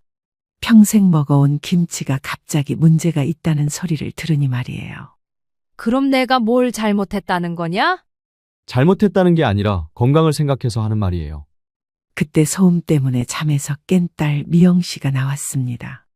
엄마, 무슨 일이에요? 미영아, 엄마가 김치 좀 먹었더니 엄마, 밤에 짠 거 드시면 혈압에 안 좋다고 했잖아요. 딸마저 사위 편을 드는 모습에 정 씨의 마음이 무너져 내렸습니다. 어머니, 솔직히 말씀드릴게요. 집에서 담근 김치는 위생적이지 않아요. 위생적이지 않다고? 네, 정확한 염도 측정도 안 되고 발효 환경도 통제가 안 되잖아요. 요즘은 공장에서 만든 김치가 훨씬 안전해요. 정 씨는 가슴이 답답해 왔습니다. 70년 넘게 김치를 담가오면서 한 번도 탈이 난 적이 없는데 갑자기 위생 문제를 지적당하니 기가 막혔거든요. 그럼 내가 평생 뭘 해온 거냐? 어머니, 그때와 지금은 달라요. 지금은 2025년이에요. 엄마, 민수 말이 틀린 건 아니에요. 요즘은 정말 조심해야 하니까요. 정 씨는 딸의 말을 듣고 더욱 서운했습니다. 자신이 정성껏 담근 김치를 딸마저 못 믿는다니요. 좋다. 그럼 앞으로 김치 안 담그면 되겠지? 그런 뜻이 아니라 아니야, 알겠어. 내가 시대에 뒤떨어진 사람이구나. 정 씨는 김치 접시를 싱크대에 내려놓고 방으로 향했습니다. 뒤에서 딸과 사위가 뭔가 말하고 있었지만 듣고 싶지 않았어요. 엄마, 그렇게 받아들이지 마세요. 받아들이지 말라고? 그럼 어떻게 받아들여야 하냐? 김치 하나 먹었다고 비위생적이다 그런 말을 다 듣고도 참아야 해? 내 평생을 부정당했는데? 정 씨의 목소리가 떨리기 시작했습니다. 내가 평생 해온 일이 위생적이지 않다니. 그럼 너희 아버지랑 너는 뭘 먹고 자란 거냐? 어머니, 극단적으로 생각하지 마세요. 저는 있는 그대로를 말씀드린 거라고요. 극단적이 아니야, 현실이야. 내가 여기서 집만 되고 있다는 게 미영 씨가 눈물을 글썽이며 말했습니다. 엄마, 저희가 엄마를 짐이라고 생각한 적 없어요. 그래? 그럼 왜 내가 하는 모든 게 문제가 되는 거냐? 정 씨는 더 이상 참을 수 없었습니다. 좋아, 내가 나가면 되겠구나. 그럼 너희도 편하고 나도 편하고.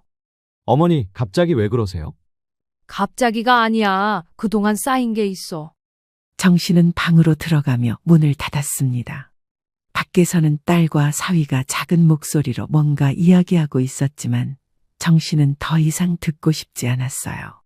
방에 혼자 앉아 있으니 갑자기 모든 게 허무해졌습니다. 평생 가족을 위해 정성껏 음식을 해왔는데 이제는 그마저도 문제가 된다니요. 내가 정말 이 집에 있어야 할까?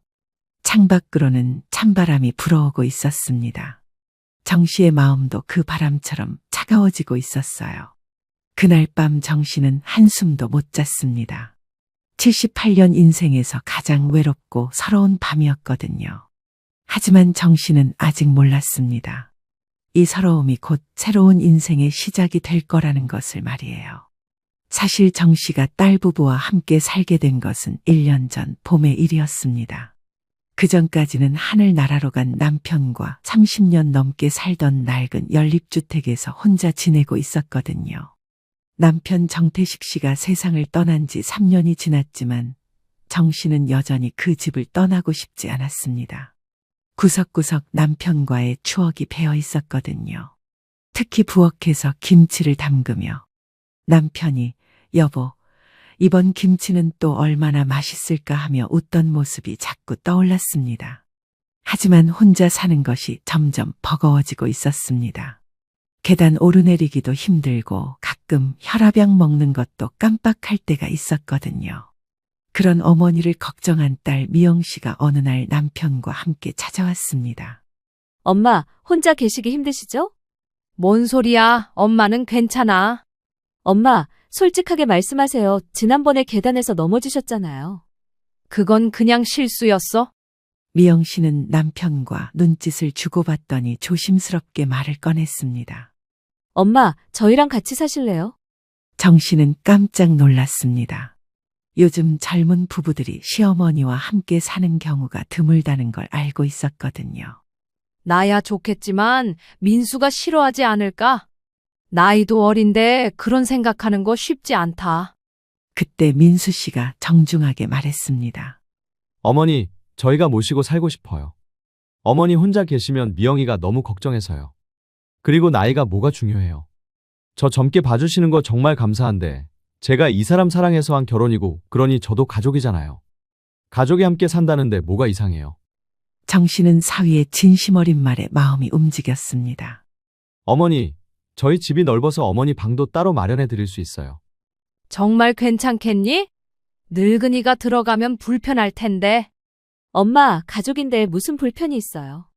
결국 정 씨는 딸 부부의 간곡한 요청에 못 이겨 합가를 결정했습니다. 30년 살던 집을 정리하는 것은 쉽지 않았지만 가족과 함께 살 수 있다는 기대감이 컸거든요.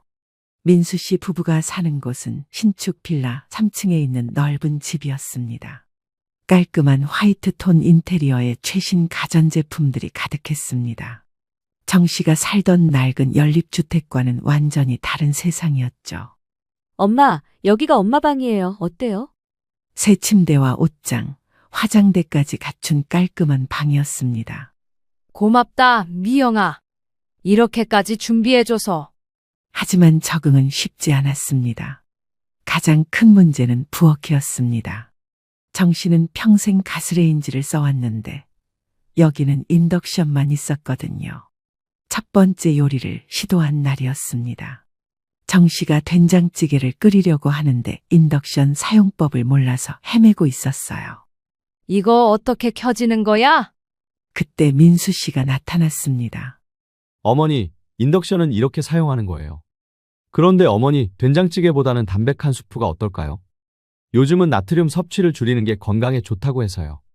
수프라니? 그게 뭐야? 서양식 국물 요리예요. 훨씬 깔끔하고 건강해요. 정 씨는 서양식 수프가 뭔지 잘 몰랐지만 사위가 하는 말이니 고개를 끄덕였습니다. 하지만 속으로는 의아했어요. 또 다른 문제는 생활 패턴이었습니다. 정 씨는 새벽 5시에 일어나는 습관이 있었는데 딸 부부는 밤늦게 자고 늦게 일어났거든요.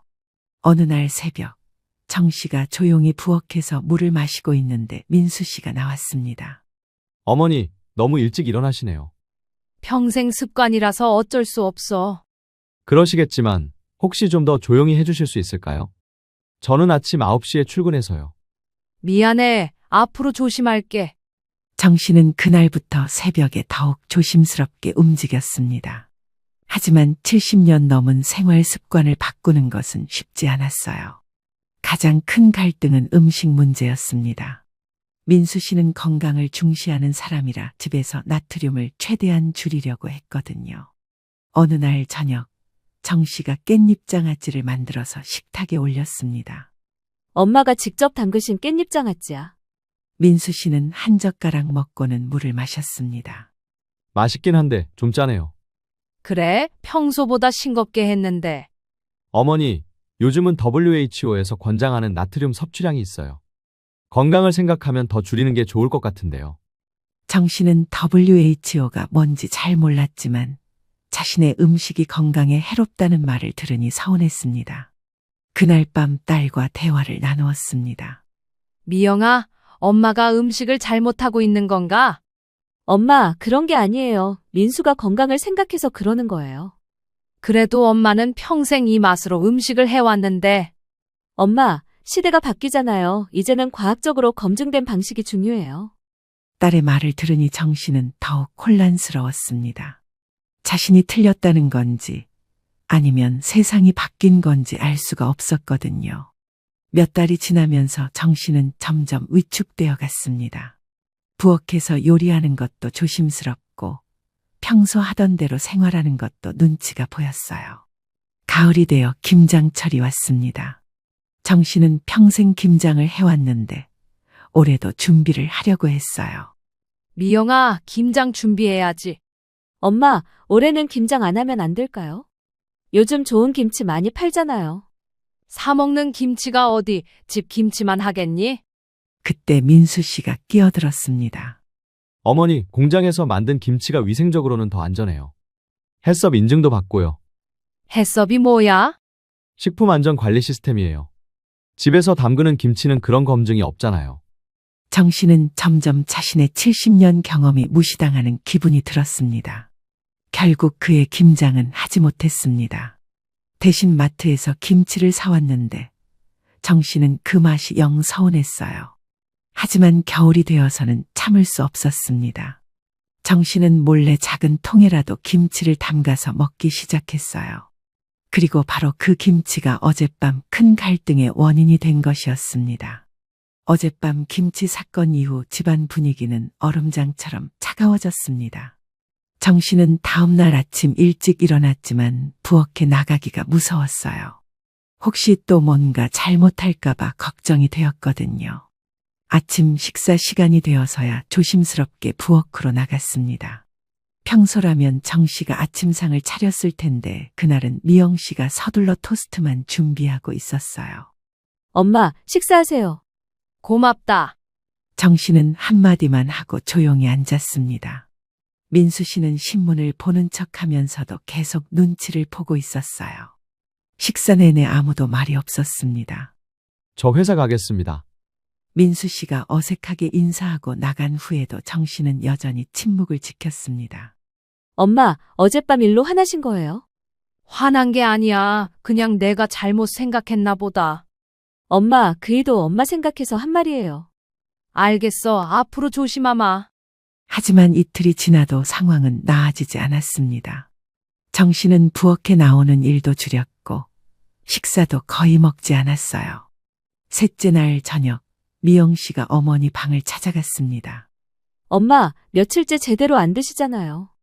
괜찮다. 나이 들면 원래 입맛이 없어져. 엄마, 그이한테 제가 따로 이야기할까요? 그럴 필요 없어. 민수 말이 틀린 건 아니니까. 정 씨의 목소리에는 깊은 체념이 배어 있었습니다. 미영아, 엄마가 정말 시대에 뒤떨어진 건가? 그런 게 아니에요, 엄마. 그런데 왜 내가 하는 모든 게 문제가 되는 거지? 딸은 대답을 못했습니다. 사실 자신도 남편 말이 맞다고 생각하고 있었거든요. 일주일이 지나자 정 씨는 하루 종일 방에만 있었습니다. 예전에는 아침마다 정성껏 화장하고 깔끔하게 옷을 차려입었는데 이제는 잠옷 차림으로 지내는 날이 많아졌어요. 그런 어머니를 보던 미영 씨도 스트레스를 받기 시작했습니다. 회사에서도 집중이 안 되고 남편과의 관계도 어색해졌거든요. 어느 날 오후 정 씨가 오랜만에 부엌으로 나왔습니다. 간단한 나물이라도 무쳐서 먹으려고 한 거였어요. 그런데 인덕션 사용법이 아직도 어려웠습니다. 온도 조절을 잘못해서 기름이 튀기 시작했어요. 아이고, 이를 어쩌지? 급하게 불을 끄려고 하다가 그만 손목을 대었습니다. 그때 마침 퇴근한 민수 씨가 들어왔습니다. 어머니, 무슨 일이에요?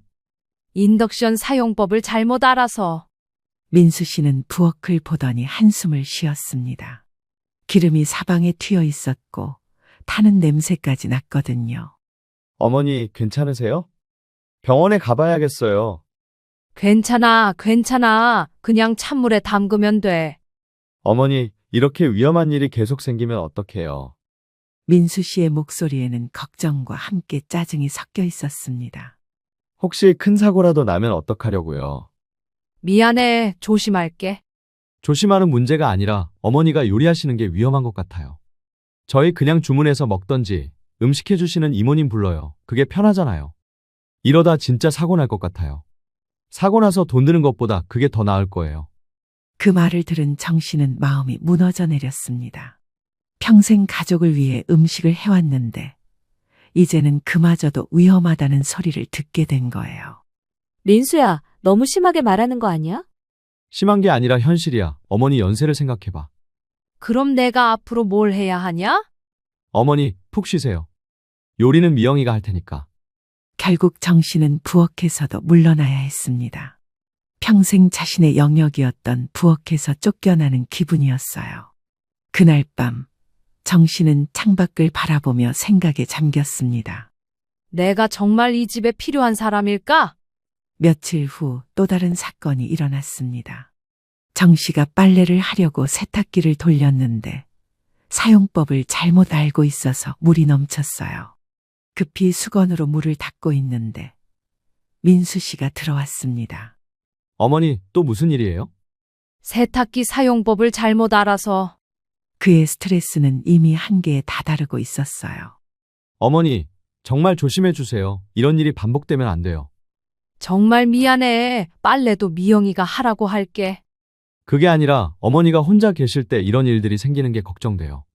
그날 밤 정 씨는 딸과 사위가 늦게까지 이야기하는 소리를 들었습니다. 이런 식으로 계속 가면 안 될 것 같아. 우리도 너무 스트레스 받고 있어. 다른 방법을 생각해 봐야 할 것 같은데. 이런 말들이 문틈으로 새어나왔습니다. 정 씨는 그날 밤 한숨도 못 잤습니다. 며칠 후에는 감기까지 걸려서 밤에 기침을 심하게 했습니다. 얇은 벽 때문에 그 소리가 다른 방까지 들렸고 민수 씨는 며칠째 제대로 잠을 못 잤습니다. 어머니, 병원에 가보셔야겠어요. 약 먹고 있으니까 괜찮을 거야. 괜찮은 게 아니에요. 저희도 잠을 못 자겠어요. 정 씨는 이제 확실히 알 수 있었습니다. 자신이 이 집에서 환영받지 못하고 있다는 것을, 그리고 더 이상 여기서 버틸 수 없다는 것을 말이에요. 그날 밤부터 정 씨는 스스로 준비하기 시작했습니다. 작은 가방에 필요한 물건들을 조금씩 정리해두기 시작한 거예요.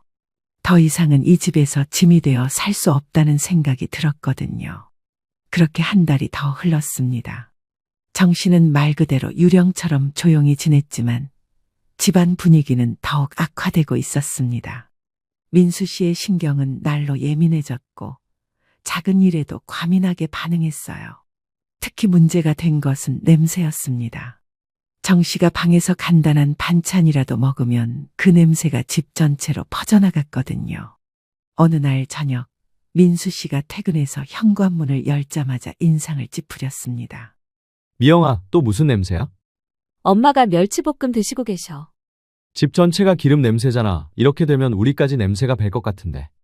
미영 씨는 남편이 지나치게 예민하다는 생각이 들었지만 한편으로는 이해가 되기도 했습니다. 민수야, 엄마도 뭔가 드셔야 하잖아. 드시는 건 좋은데 환기라도 좀 시켜주시면 안 될까? 그 대화를 방 안에서 들으신 정 씨는 멸치볶음 그릇을 내려놓습니다. 이제는 방에서 먹는 것조차 눈치가 보였어요. 다음 날부터 정 씨는 아예 요리를 포기했습니다. 딸이 차려주는 식사만 조금씩 먹고 그마저도 냄새가 날까봐 창문을 열어놓고 먹었어요. 그런데 며칠 후 더 큰 문제가 생겼습니다. 정 씨가 방 청소를 하다가 실수로 방향제를 쏟았던 거였어요. 온 방이 진한 꽃 향기로 가득 찼습니다. 어머니, 이 냄새는 또 뭐예요? 방향제를 실수로 쏟았어. 너무 진해요. 저는 인공향에 알레르기가 있어서. 민수 씨는 재채기를 하며 창문을 활짝 열었습니다. 어머니, 앞으로는 방향제 사용하지 말아주세요. 알겠어. 그날 밤 정 씨는 과거에 남편이 즐겨 쓰던 방향제마저 버렸습니다. 마지막 남은 남편의 흔적 같은 것이었는데도 말이에요. 2주일 후에는 또 다른 사건이 터졌습니다. 정 씨가 혈압약을 먹으려고 컵에 물을 붓는데 손이 떨려서 컵을 떨어뜨린 거였어요. 유리 조각이 사방으로 튀었습니다. 아이고, 큰일 났네. 정 씨는 급히 유리 조각을 주우다가 손가락을 베었습니다. 어머니, 괜찮으세요? 괜찮아, 괜찮아. 병원에 가봐야겠어요. 파상풍 주사도 맞아야 하고. 하지만 민수 씨의 표정은 걱정보다는 피로감에 가까웠습니다. 어머니, 정말 조심해 주세요. 이런 일이 자꾸 생기면. 미안해, 손이 떨려서. 손이 떨리시면 위험한 건 만지지 마세요. 결국 정 씨는 방에서 물 마시는 것조차 조심하게 되었습니다. 플라스틱 컵만 사용하고 그마저도 바닥에 수건을 깔고 먹었어요. 그런데 일주일 후 정말 예상치 못한 일이 일어났습니다. 민수 씨의 회사 동료가 갑자기 집에 놀러 온 거였어요. 어머니, 회사 선배가 오셨어요. 정 씨는 당황했습니다. 갑작스러운 손님을 맞을 준비가 전혀 안 되어 있었거든요. 미리 얘기해줬으면 준비를 했을 텐데. 회사 선배는 40대 중반의 깔끔한 사람이었습니다. 집안을 둘러보며 감탄했어요. 우와, 정말 깔끔하네요. 신혼집 같아요. 과찬이십니다. 그때 정 씨가 방에서 나왔는데 며칠째 제대로 잠을 못 자서 얼굴이 많이 부어 있었습니다. 안녕하세요. 아, 어머님께서 계시는군요. 선배는 정중하게 인사했지만 어딘지 의외라는 표정이었습니다. 젊은 부부만 살 줄 알았는데 어머니까지 있으니 예상과 달랐을 거예요. 잠깐의 대화 후 선배가 돌아갔는데 민수 씨의 표정이 어두워졌습니다. 무슨 일이야? 아무것도 아니야. 하지만 며칠 후 그 이유를 알 수 있었습니다. 회사에서 동료들 사이에 민수 씨가 장모와 함께 살고 있다는 이야기가 퍼진 거였어요. 요즘 보기 드문 효자네. 부담스럽지 않나? 회식 때 집에 못 데려가겠네? 이런 말들이 오가고 있었습니다. 민수 씨는 그런 시선들이 부담스러웠어요. 미영아, 회사 사람들이 우리 집 상황을 다 알고 있어. 그게 뭐가 문제야? 문제가 아니라 좀 부담스러워. 회사 사람들 신경 쓸 필요 없잖아. 그렇게 간단한 문제가 아니야. 승진 심사도 있고 인간관계도 중요하고. 그날 밤 정 씨는 또다시 부부의 대화를 들었습니다. 어머니 때문에 제약이 너무 많아. 무슨 제약? 엄마가 다 우리한테 맞춰주고 계시잖아. 회식도 마음대로 못하고 친구들이나 지인들 초대하기도 눈치 보이고. 이런 말들이 귀에 들어왔습니다. 정 씨는 자신이 딸 부부의 사회생활에까지 방해가 되고 있다는 사실을 깨달았어요. 그 다음 날 민수 씨가 조심스럽게 말을 꺼냈습니다. 어머니, 혹시 다른 방법을 생각해 보시면 어떨까요? 다른 방법이라니? 어머니가 편하게 지내실 수 있는 곳 말이에요. 정 씨는 그 말의 의미를 정확히 알 수 있었습니다. 돌려서 말했지만 결국 나가달라는 뜻이었거든요. 그럼 나더러 어디 가라는 거냐? 그런 뜻이 아니라. 아니긴 뭐가 아니야. 솔직하게 말해봐. 내가 없으면 편하겠지. 미영 씨가 급히 말렸습니다. 엄마, 자기야, 이런 식으로 말하면 안 되잖아. 하지만 이미 본심이 드러난 상황이었습니다. 알겠다. 내가 알아서 할게.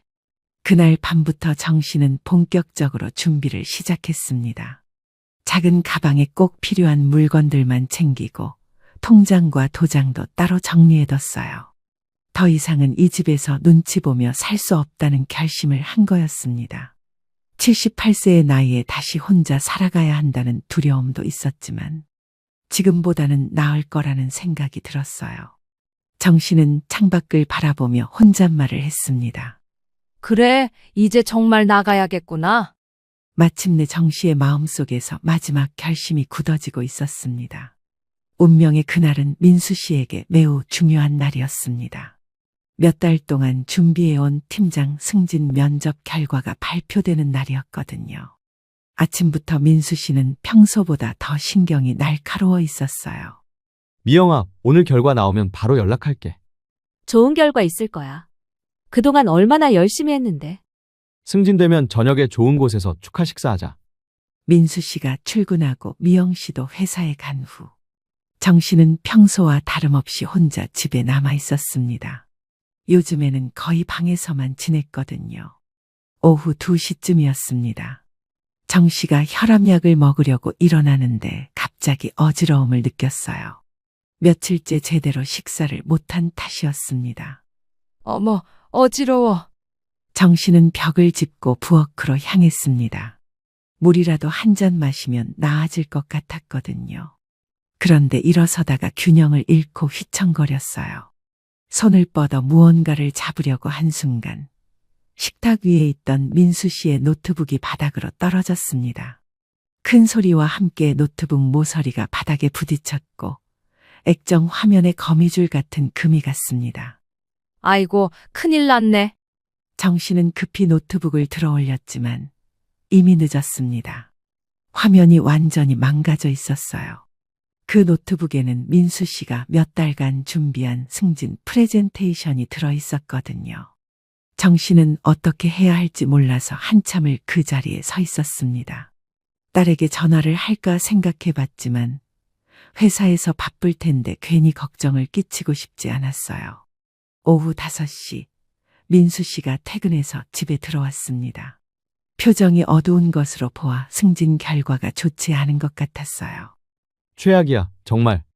민수 씨는 현관에서 신발도 제대로 정리하지 않고 거실로 들어왔습니다. 그리고 식탁을 보는 순간 얼굴이 새하얗게 변했어요. 내 노트북이 왜 저기 있어? 화면이 왜 이런 거야? 정 씨는 방에서 나와서 떨리는 목소리로 말했습니다. 민수야, 정말 미안해. 내가 실수로. 실수라고요? 민수 씨의 목소리가 높아지기 시작했습니다. 하루 종일 쌓인 스트레스가 한꺼번에 터져나오는 것 같았어요. 어머니, 이 노트북 안에 뭐가 들어있는지 아세요? 미안해. 정말 미안해. 어지러워서 넘어지면서. 어지러우시면 방에 계시면 되잖아요. 왜 이런 곳까지 나와서 사고를 치세요? 정 씨는 민수 씨가 이렇게 큰 소리를 내는 모습을 처음 봤습니다. 평소 예의 바른 사위였는데 지금은 완전히 다른 사람 같았어요.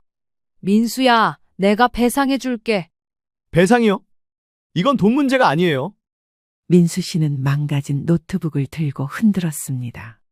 몇 달 동안 밤을 새워가며 만든 자료가 다 들어있다고요. 백업도 없는 파일들이. 그때 미영 씨가 퇴근해서 들어왔습니다. 집안이 아수라장이 된 것을 보고 놀랐어요. 무슨 일이야? 미영아, 어머니가 내 노트북을 떨어뜨리셨어. 화면도 깨지고 안에 자료도 다 날아갔을 거야. 엄마, 정말이에요? 미영아, 엄마가 잘못했어. 어지러워서 넘어지다가. 엄마, 어떻게 그런 실수를 하세요? 딸마저 자신을 나무라는 모습에 정 씨는 가슴이 무너져 내렸습니다. 오늘 승진도 떨어졌는데 집에 와서 이런 일까지. 민수 씨는 깨진 노트북을 내려놓으며 한숨을 푹 쉬었습니다. 어머니, 솔직히 말씀드릴게요. 정말 한계예요. 뭐가? 매일매일 이런 식이에요. 불편하게 눈치 보며 사는 것도 지겹고 자꾸 사고가 생기는 것도 견딜 수 없어요. 정 씨의 마음에 뭔가 뜨거운 것이 치밀어 올랐습니다. 그럼 나더러 어떻게 하라는 거냐? 저도 모르겠어요. 하지만 이런 식으로는 못 살겠어요. 미영 씨가 남편을 말렸습니다. 자기야, 너무 흥분하지 마. 흥분하는 게 아니라 한계라고. 매일 조마조마하며 사는 게 얼마나 힘든지 알아요. 민수 씨는 그동안 참았던 말들을 한꺼번에 쏟아냈습니다. 어머니, 죄송하지만 정말 솔직하게 말씀드릴게요. 더 이상은 안 되겠어요. 정 씨도 더 이상 참을 수 없었습니다. 그럼 내가 죽으라는 거냐? 그런 뜻이 아니라 아니긴 뭐가 아니야? 매일 눈치 보며 숨죽이고 살라고 하더니 이제는 아예 나가라는 거지? 정 씨의 목소리도 높아지기 시작했습니다. 내가 평생 뭘 잘못했다고 이런 취급을 받아야 하냐? 엄마, 저희가 엄마를 싫어해서 그러는 게 아니에요. 싫어하지 않는다고? 그럼 이게 뭐야? 정 씨는 더 이상 참을 수 없었습니다. 좋다, 나간다. 너희들이 그렇게 원한다면. 어머니, 극단적으로 생각하지 마세요. 극단적이 아니야. 현실적이야. 니들이 원하는 게 이런 거잖아. 내가 눈앞에서 사라져주는 거. 맨날 니들 마음에 안 들고 사고만 치는 내가 없어졌으면 하는 거잖냐? 정 씨는 방으로 들어가며 큰 소리로 말했습니다. 내일 아침에 나갈 테니까 그렇게 알아라. 엄마, 미영 씨가 뒤따라가려 했지만 정 씨는 방문을 닫아버렸습니다. 방 안에서 정 씨는 미리 준비해둔 가방을 꺼냈습니다. 며칠 전부터 조금씩 정리해둔 짐들이었어요. 그래, 이제 정말 끝이구나. 밖에서는 딸과 사위가 작은 목소리로 뭔가 이야기하고 있었지만 정 씨는 더 이상 듣고 싶지 않았습니다. 창밖으로는 어둠이 깔리고 있었습니다. 78세의 정 씨에게는 인생에서 가장 길고 외로운 밤이 되려 하고 있었어요. 하지만 정 씨는 결심을 바꾸지 않았습니다. 더 이상은 이 집에서 눈치 보며 살 수 없다는 생각이 확고했거든요. 내일이면 새로운 시작이겠지. 정 씨는 가방 정리를 마치고 침대에 앉아 긴 한숨을 쉬셨습니다. 78년 인생에서 가장 큰 결심을 내린 밤이었습니다. 다음 날 새벽 6시, 정 씨는 조용히 집을 나섰습니다. 딸과 사위는 아직 잠들어 있었고 정 씨는 마지막까지 소리내지 않으며 현관문을 닫았어요. 78년 인생의 짐이라고는 작은 캐리어 하나와 낡은 핸드백이 전부였습니다. 새벽 공기는 차갑고 매서웠지만 정 씨의 마음은 이상하게도 후련했습니다. 더 이상 눈치 볼 필요가 없다는 생각에 오히려 홀가분했거든요. 첫 번째로 향한 곳은 근처 고시원이었습니다. 며칠 전에 미리 알아봐둔 곳이었는데 월 35만 원이면 머물 수 있다는 곳이었어요. 고시원 관리인은 60대 후반으로 보이는 남자였습니다. 이른 아침에 나타난 정 씨를 보더니 조금 의외라는 표정을 지었어요. 할머니, 정말 여기서 지내시려고요? 네, 조용한 방 하나만 있으면 됩니다. 가족분들은 어떻게 된 거예요? 사정이 있어서 혼자 지내야 해요. 관리인은 더 이상 묻지 않고 3층 끝쪽에 있는 가장 작은 방을 안내해 주었습니다. 싱글 침대 하나와 작은 책상 그리고 옷장이 전부인 3평도 안 되는 공간이었어요. 여기로 하겠습니다. 보증금 20만 원이고 월세는 매달 말일에 내시면 됩니다. 정 씨는 지갑에서 돈을 꺼내 건네줬습니다. 남편이 남겨준 적금을 조금씩 찾아 쓰고 있었는데 이제 그 돈으로 새로운 삶을 시작해야 했어요. 방에 짐을 풀고 나니 더욱 막막했습니다. 딸 집의 넓은 방과는 천지 차이였지만 적어도 여기서는 아무도 자신을 눈치 주지 않을 거라는 생각에 마음이 조금 편해졌어요. 오후가 되어서 정 씨는 오랜만에 옛 동네로 향했습니다. 남편과 함께 30년을 살았던 그 동네 말이에요. 연립주택은 이미 다른 사람이 살고 있었지만 근처에 남편이 남겨준 작은 상가가 있었거든요. 상가는 1층에 있는 12평 정도의 공간이었습니다. 몇 년째 비어 있어서 먼지가 두껍게 쌓여 있었고 거미줄도 곳곳에 쳐져 있었어요. 이걸로 뭔가 해봐야겠는데. 정 씨는 상가 열쇠로 문을 열어봤습니다. 곰팡이 냄새가 코를 찔렀지만 구조는 나쁘지 않았어요. 앞쪽은 손님을 받을 수 있는 공간이고 뒤쪽에는 간단한 조리를 할 수 있는 공간이 있었습니다. 김치 가게라도 해볼까? 정 씨는 평생 음식 만드는 일을 해왔습니다. 특히 김치만큼은 동네에서도 인정받는 솜씨였거든요. 하지만 78세의 나이에 혼자서 가게를 운영한다는 것은 쉬운 일이 아니었어요. 그때 뒤에서 누군가 말을 걸었습니다. 혹시 누나? 뒤돌아보니 낯익은 얼굴이었습니다. 자세히 보니 정 씨의 남동생 혜수 씨였어요. 혜수야, 너 맞지? 누나, 여긴 어쩐 일이야? 이사라도 온 거야? 그동안 어떻게 지냈어? 내가 정신없어서 연락하는 것도 잊고 살았네. 그러게 서운하긴 했어. 그래도 계속 외국에서 지내다가 얼마 전에 귀국했지. 사업도 마무리했고 나도 나이가 있으니 이제는 좀 쉬어야 하지 않을까 싶어서 정리 중이거든. 연락 자주 못해서 미안해. 너 그럼 외국에서는 아예 들어온 거야? 올케랑 애들은? 일단 나만 들어온 거야. 애들은 거기서 계속 살 것 같고 집사람은 내년 초에 들어올 예정이고 사는 게 바빠서 누나 많이 힘들고 하니까 괜히 나까지 부담 줄까 봐 나도 연락 안 하고 있었어. 정 씨는 남동생을 만난 것이 너무 반가웠습니다. 각자의 삶을 살다 보니 바쁘기도 하고 무엇보다 남편의 장례를 치른 뒤 얼마 안 된 시점에 남동생이 외국으로 떠났었거든요. 정신이 없기도 했고 그땐 심적으로 너무나 힘든 상태였습니다. 그런데 누나는 딸 집에서 산다고 했는데 어떻게 여기에 있어? 정 씨는 남동생에게 그동안의 사연을 털어놓기가 부끄러웠습니다. 그냥 혼자 살려고. 혜수 씨는 누나의 표정을 보고 뭔가 사정이 있다는 것을 직감했습니다. 누나, 혹시 무슨 일 있었어? 결국 정 씨는 남동생에게 모든 이야기를 했습니다. 딸 집에서의 갈등, 계속되는 사고들, 그리고 어제 일어난 노트북 사건까지 모든 것을 말씀했습니다. 혜수 씨는 누나의 이야기를 들으며 분노했습니다. 말도 안 돼. 다른 사람도 아니고 어떻게 누나한테 그런 짓을 해? 이것들이 지금 제정신이야. 혜수야, 요즘 세상이 그래. 나도 이해 못할 건 아니야. 이해할 게 뭐가 있어? 누나가 미영이 때문에 얼마나 고생했는데. 매형 그렇게 되고 나서 누나 모셔간다고 했을 때 기특하다고 했는데 이제 보니 아니었네. 혜수 씨는 정말 화가 나 있었습니다. 누나, 이제부터는 내가 도와줄게. 필요한 게 있으면 말만 해. 고마우나 네 신세까지 질 수는 없어. 신세가 무슨 신세?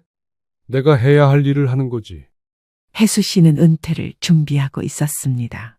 사업을 크게 하며 외국에서 자식들 공부도 시키고 금전적으로 여유가 상당했습니다. 나이도 있으니 이제는 쉬고 싶다며 한국에 돌아온 것이었습니다. 이야기를 들어보니 혜수 씨의 큰 아들이 사업을 물려받았다고 했습니다. 혜수 씨는 순자 씨와 함께 가게를 둘러보며 말했습니다. 누나, 정말로 여기서 가게 하려고? 근데 여긴 어떻게 알아? 다른 할 줄 아는 게 없어서 뭐라도 해보려고 하는 거지. 여기는 네 매형이 죽기 전에 나한테 남겨주고 간 곳이야. 아무한테도 말하지 말라 그래서 미영이도 모르는 거고. 그럼 내가 도와줄게. 청소부터 시작해서 가게 준비까지. 정 씨는 남동생의 제안이 고마웠지만 부담스럽기도 했습니다. 혜수야, 너도 68세인데 힘든 일 하면 어떡해? 68세가 뭐? 나는 아직도 건강해. 그리고 누나 혼자 두고 볼 수는 없어. 나 이래봬도 얼마 전까지 회사 운영하던 오너야. 그날부터 정 씨와 혜수 씨는 함께 상가 정리를 시작했습니다. 쌓인 먼지를 쓸고 거미줄을 치우고 낡은 전등도 새 것으로 교체했어요. 혜수 씨는 젊었을 때 건축 일을 했던 경험이 있어서 간단한 수리는 혼자서도 할 수 있었습니다. 누나, 여기 벽지 새로 바르고 바닥도 깔끔하게 하면 제법 괜찮을 것 같아. 돈이 많이 들겠어. 많이 안 들어. 내가 아는 곳에서 싸게 구할 수 있어. 일주일 동안 두 남매는 새벽부터 저녁까지 열심히 일했습니다. 정 씨는 주로 청소를 담당하고 혜수 씨는 수리와 정리를 맡았어요. 두 사람이 함께 땀 흘리며 일하는 모습이었습니다. 힘들었지만 정 씨는 오랜만에 보람을 느끼고 있었어요. 누나, 정말 대단해. 이 나이에 새로 시작하다니. 대단한 게 아니야. 어쩔 수 없어서 하는 거지. 어쩔 수 없어서라도 대단한 거야. 포기하지 않은 거잖아. 작업을 하면서 정 씨는 조금씩 활력을 되찾고 있었습니다. 딸 집에서는 매일 눈치만 보며 지냈는데 이제는 자신이 하고 싶은 일을 마음껏 할 수 있었거든요. 누나, 김치는 언제부터 담글 거야? 가게 정리가 끝나면 바로 시작해야지. 누나 김치 맛은 내가 보장해. 어렸을 때 먹어봤는데 정말 맛있었거든. 혜수 씨의 격려에 정 씨는 조금씩 자신감을 갖기 시작했습니다. 장사 시작을 위한 사업자 등록을 포함한 모든 절차도 마무리 지었습니다. 그런데 손님이 올까? 이 나이에 시작하는 게 말이 될까? 누나, 요즘 사람들이 진짜 맛있는 전통 음식을 얼마나 찾는지 알아. 누나 같은 사람이 만드는 게 더 귀해. 2주일 후 상가는 완전히 새로운 모습으로 변했습니다. 깔끔하게 정리된 내부와 새로 단 간판까지. 이제 정말로 새로운 시작을 할 준비가 되었어요. 혜수야, 정말 고마워. 너 없었으면 어떻게 했을까? 누나, 이제 시작이야. 세상에서 가장 맛있는 김치로 모든 사람을 깜짝 놀라게 해줘. 정 씨는 오랜만에 희망을 품기 시작했습니다. 78세의 새로운 인생이 곧 시작될 것 같았어요. 그래, 한번 해보자. 내가 할 수 있는 걸 보여주자. 창밖으로는 따뜻한 봄 햇살이 들어오고 있었습니다. 드디어 순잔의 김치 가게가 문을 열었습니다. 정 씨와 혜수 씨가 2주 동안 정성껏 준비한 작은 가게였어요. 개업 첫날 새벽 4시, 정 씨는 평생의 노하우를 담아 김치를 담그기 시작했습니다. 배추를 정성껏 절이고 고춧가루며 젓갈을 정확한 비율로 섞어서 양념을 만들었어요. 50년 넘게 해온 손놀림은 기계보다도 정확했습니다. 누나, 정말 예술이네. 보고 있으니 어머니 생각이 나. 어머니가 해주시던 김치가 최고였지. 나도 그 맛을 내려고 평생 노력했어. 하지만 첫날 장사는 기대에 못 미쳤습니다. 지나가는 사람도 별로 없고 들어오는 손님은 더더욱 없었어요. 혜수 씨는 걱정이 되었지만 정 씨는 의외로 담담했습니다. 괜찮아. 처음부터 잘 될 거라고 생각 안 했어. 그래도 누나 김치 마시면 분명히 알아볼 사람이 있을 거야. 사흘째 되던 날 오후, 첫 번째 진짜 손님이 들어왔습니다. 50대 초반으로 보이는 동네 아주머니였어요. 여기 새로 생긴 김치 가게죠? 맛 좀 볼 수 있을까요? 당연히 드셔보세요. 정 씨가 갓 담근 김치를 작은 접시에 덜어서 내어드렸습니다. 아주머니는 조심스럽게 한 젓가락 드시더니 눈을 동그랗게 뜨셨어요. 어머, 이게 뭐예요? 요즘 이런 김치 어디서 먹어봐요? 그냥 옛날 방식대로 했을 뿐이에요. 정말 깔끔하면서도 깊은 맛이 나네요. 1kg만 포장해 주세요. 첫 번째 손님이 김치를 사간 후 정 씨와 혜수 씨는 기뻤습니다. 적어도 맛은 인정받은 것 같았거든요. 며칠 후 그 아주머니가 이웃들과 함께 다시 찾아왔습니다. 사장님, 지난번에 산 김치 너무 맛있었어요. 이웃분들한테 자랑했더니 모두 먹어보고 싶다고 하네요. 정말 집에서 담근 김치 맛이에요. 마트 김치는 너무 달던데 이건 진짜 우리가 어릴 때 먹던 그 맛이야. 그날 정 씨가 준비한 김치가 모두 동났습니다. 예상보다 훨씬 많은 손님이 온 거였어요. 누나, 입소문이 나고 있어. 그런가? 그럼 내일부터는 더 많이 준비해야겠네. 2주가 지나자 가게 앞에는 줄이 서기 시작했습니다. 동네 주민들 사이에서 소문이 난 것이었어요. 특히 나이 드신 분들이 많이 찾아오셨습니다. 사장님, 이 김치 맛이 우리 시어머니가 담가주시던 바로 그 맛이에요. 70년 살면서 이렇게 맛있는 김치는 처음이에요. 그런데 3주째 되던 날 뜻밖의 손님이 찾아왔습니다. 바로 손녀 지우였어요. 할머니, 정 씨는 깜짝 놀랐습니다. 지우가 어떻게 이곳을 찾았는지 궁금했거든요. 지우야, 너는 어떻게 여기를? 할머니, 우리 대학교 근처 카페에서 이 가게 얘기가 난리예요. 혹시나 해서 와봤는데 정말 할머니셨네요. 지우는 큰아들이 일찌감치 결혼해서 낳은 자식이었습니다. 눈에 넣어도 아프지 않을 첫 손녀였죠. 큰아들은 멀리 부산에서 살고 있었기에 간간히 전화 통화를 하는 게 전부였습니다. 보통의 부모 자식처럼 지내며 무소식이 희소식이겠거니 하며 살고 있었죠. 어쨌거나 손녀딸 지우는 대학에서 경영학을 전공하고 있었습니다. 평소 마케팅에 관심이 많았는데 할머니의 가게를 보고 아이디어가 떠올랐어요. 할머니, 이 가게 정말 대박이에요. 근데 온라인으로 알리면 더 많은 사람들이 올 것 같은데요. 온라인이 뭐냐? 인터넷으로 홍보하는 거예요. 요즘 젊은 사람들도 진짜 맛있는 전통 음식 엄청 찾고 있거든요. 혜수 씨도 관심을 보였습니다. 지우야, 정말 그럴 수 있어? 할아버지, 할머니 김치는 정말 특별해요. 이런 맛은 백화점에서도 못 사요. 지우 씨는 그날부터 틈날 때마다 가게를 도우며 온라인 홍보를 시작했습니다. 할머니가 김치 담그는 모습을 사진으로 찍고 정성스럽게 버무리는 과정을 영상으로 촬영했어요. 할머니, 김치 담그는 모습이 너무 멋있어요. 이거 보면 감동받을 사람 많을 거예요. 며칠 후 지우 씨가 동네 맘카페에 올린 게시물이 화제가 되기 시작했습니다. 댓글들이 폭발적으로 달리기 시작했습니다. 그리고 일주일 만에 가게는 완전히 달라졌습니다. 멀리서도 찾아오는 손님들이 생겼고 오전 중에 준비한 김치가 모두 동나는 일이 자주 생겼어요. 한 손님이 말했습니다. 사장님, 정말 신기해요. 같은 재료로 만든 김치인데 어떻게 이렇게 맛이 다를 수가 있어요? 재료는 같아도 손맛이 다르죠. 정성이 들어가면 맛도 달라져요. 정성이라니? 요즘 시대에 이런 말씀을 들으니 감동이에요. 정 씨는 그제서야 깨달았습니다.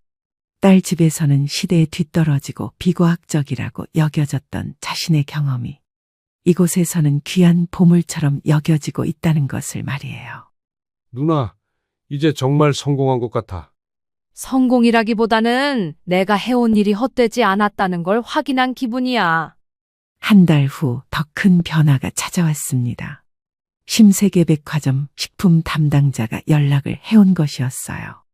안녕하세요. 저희는 심세계백화점 식품부입니다. 고객분들 사이에서 소문이 나서 연락드렸습니다.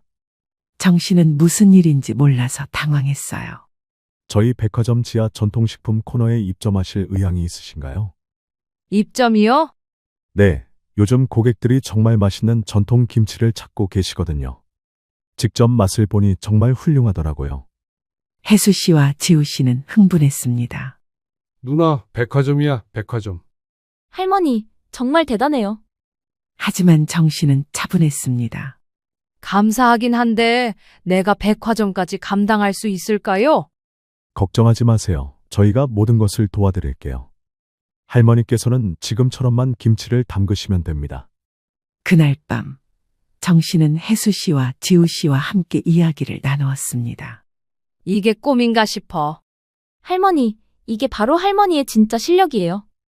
누나, 그동안 누가 뭐라고 해도 포기하지 않은 덕분이야. 사위가 비과학적이라고 했을 때는 정말 서러웠는데. 할머니, 이제 보세요. 할머니 김치가 얼마나 대단한지 모든 사람이 알아보잖아요. 정 씨는 이제 확신할 수 있었습니다. 자신이 평생 해온 일이 결코 무의미하지 않았다는 것을.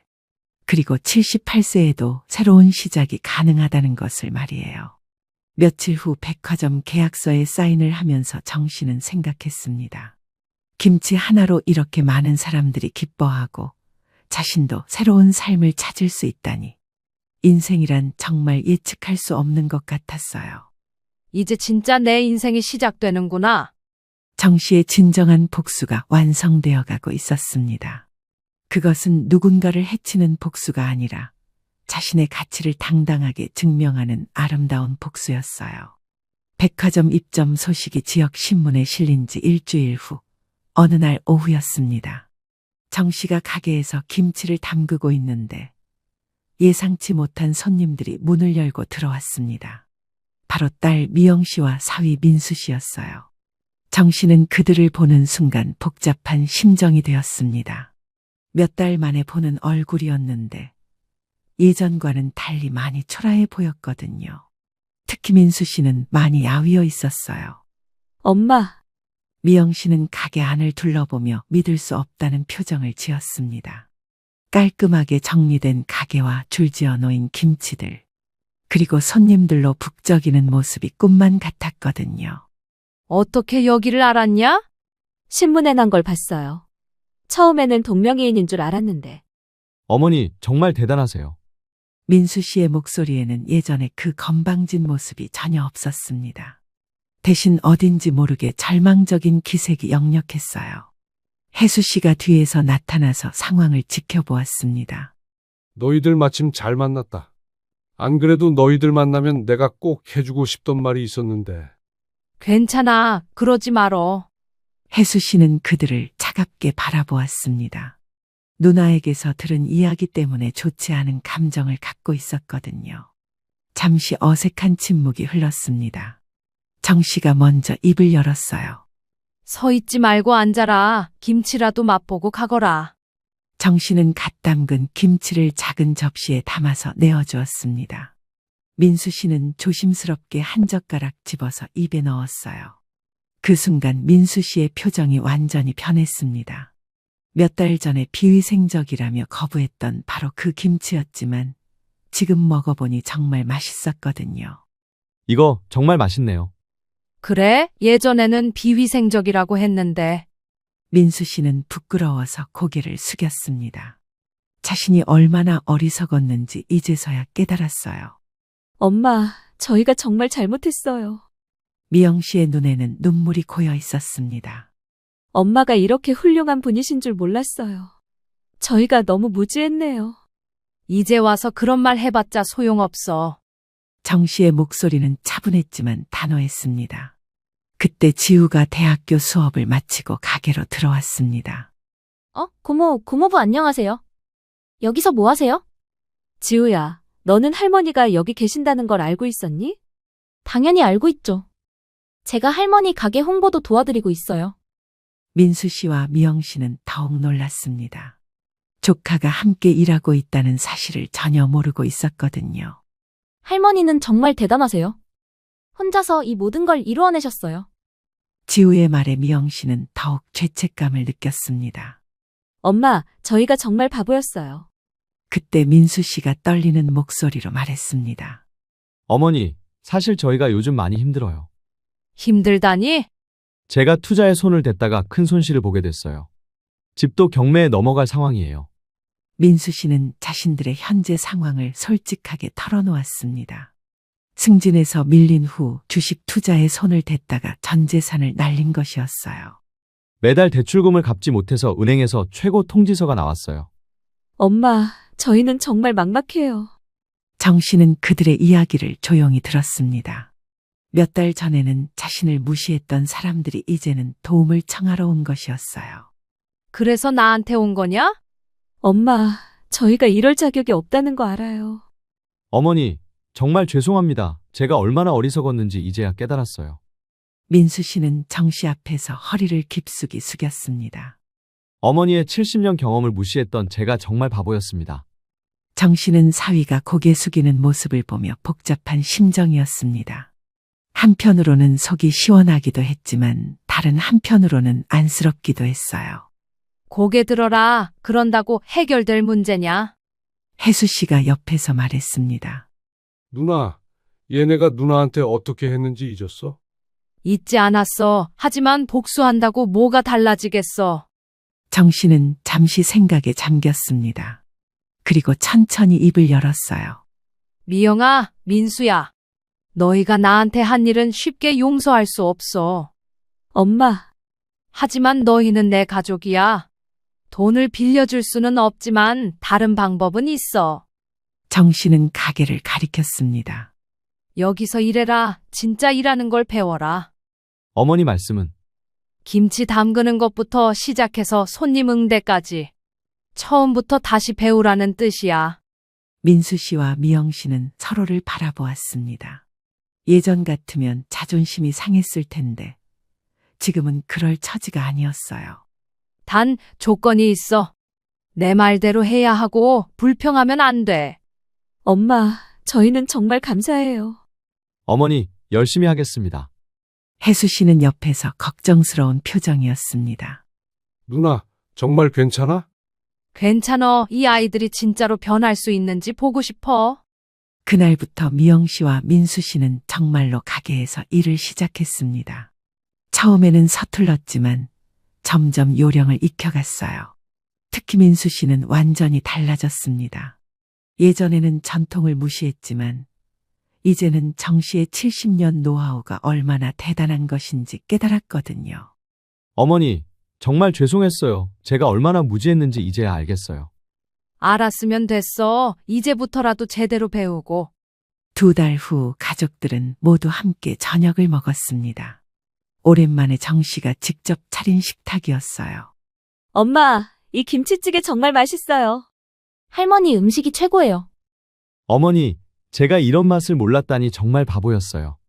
정씨는 가족들이 자신의 음식을 맛있게 먹는 모습을 보며 흐뭇했습니다. 이제야 진짜 가족 같네. 혜수 씨도 옆에서 웃었습니다. 누나, 정말 잘했어. 용서하기보다는 진짜 가족이 뭔지 가르쳐 주고 싶었어. 몇 개월 후 순잔의 옛날 김치는 지역에서 가장 유명한 맛집이 되었습니다.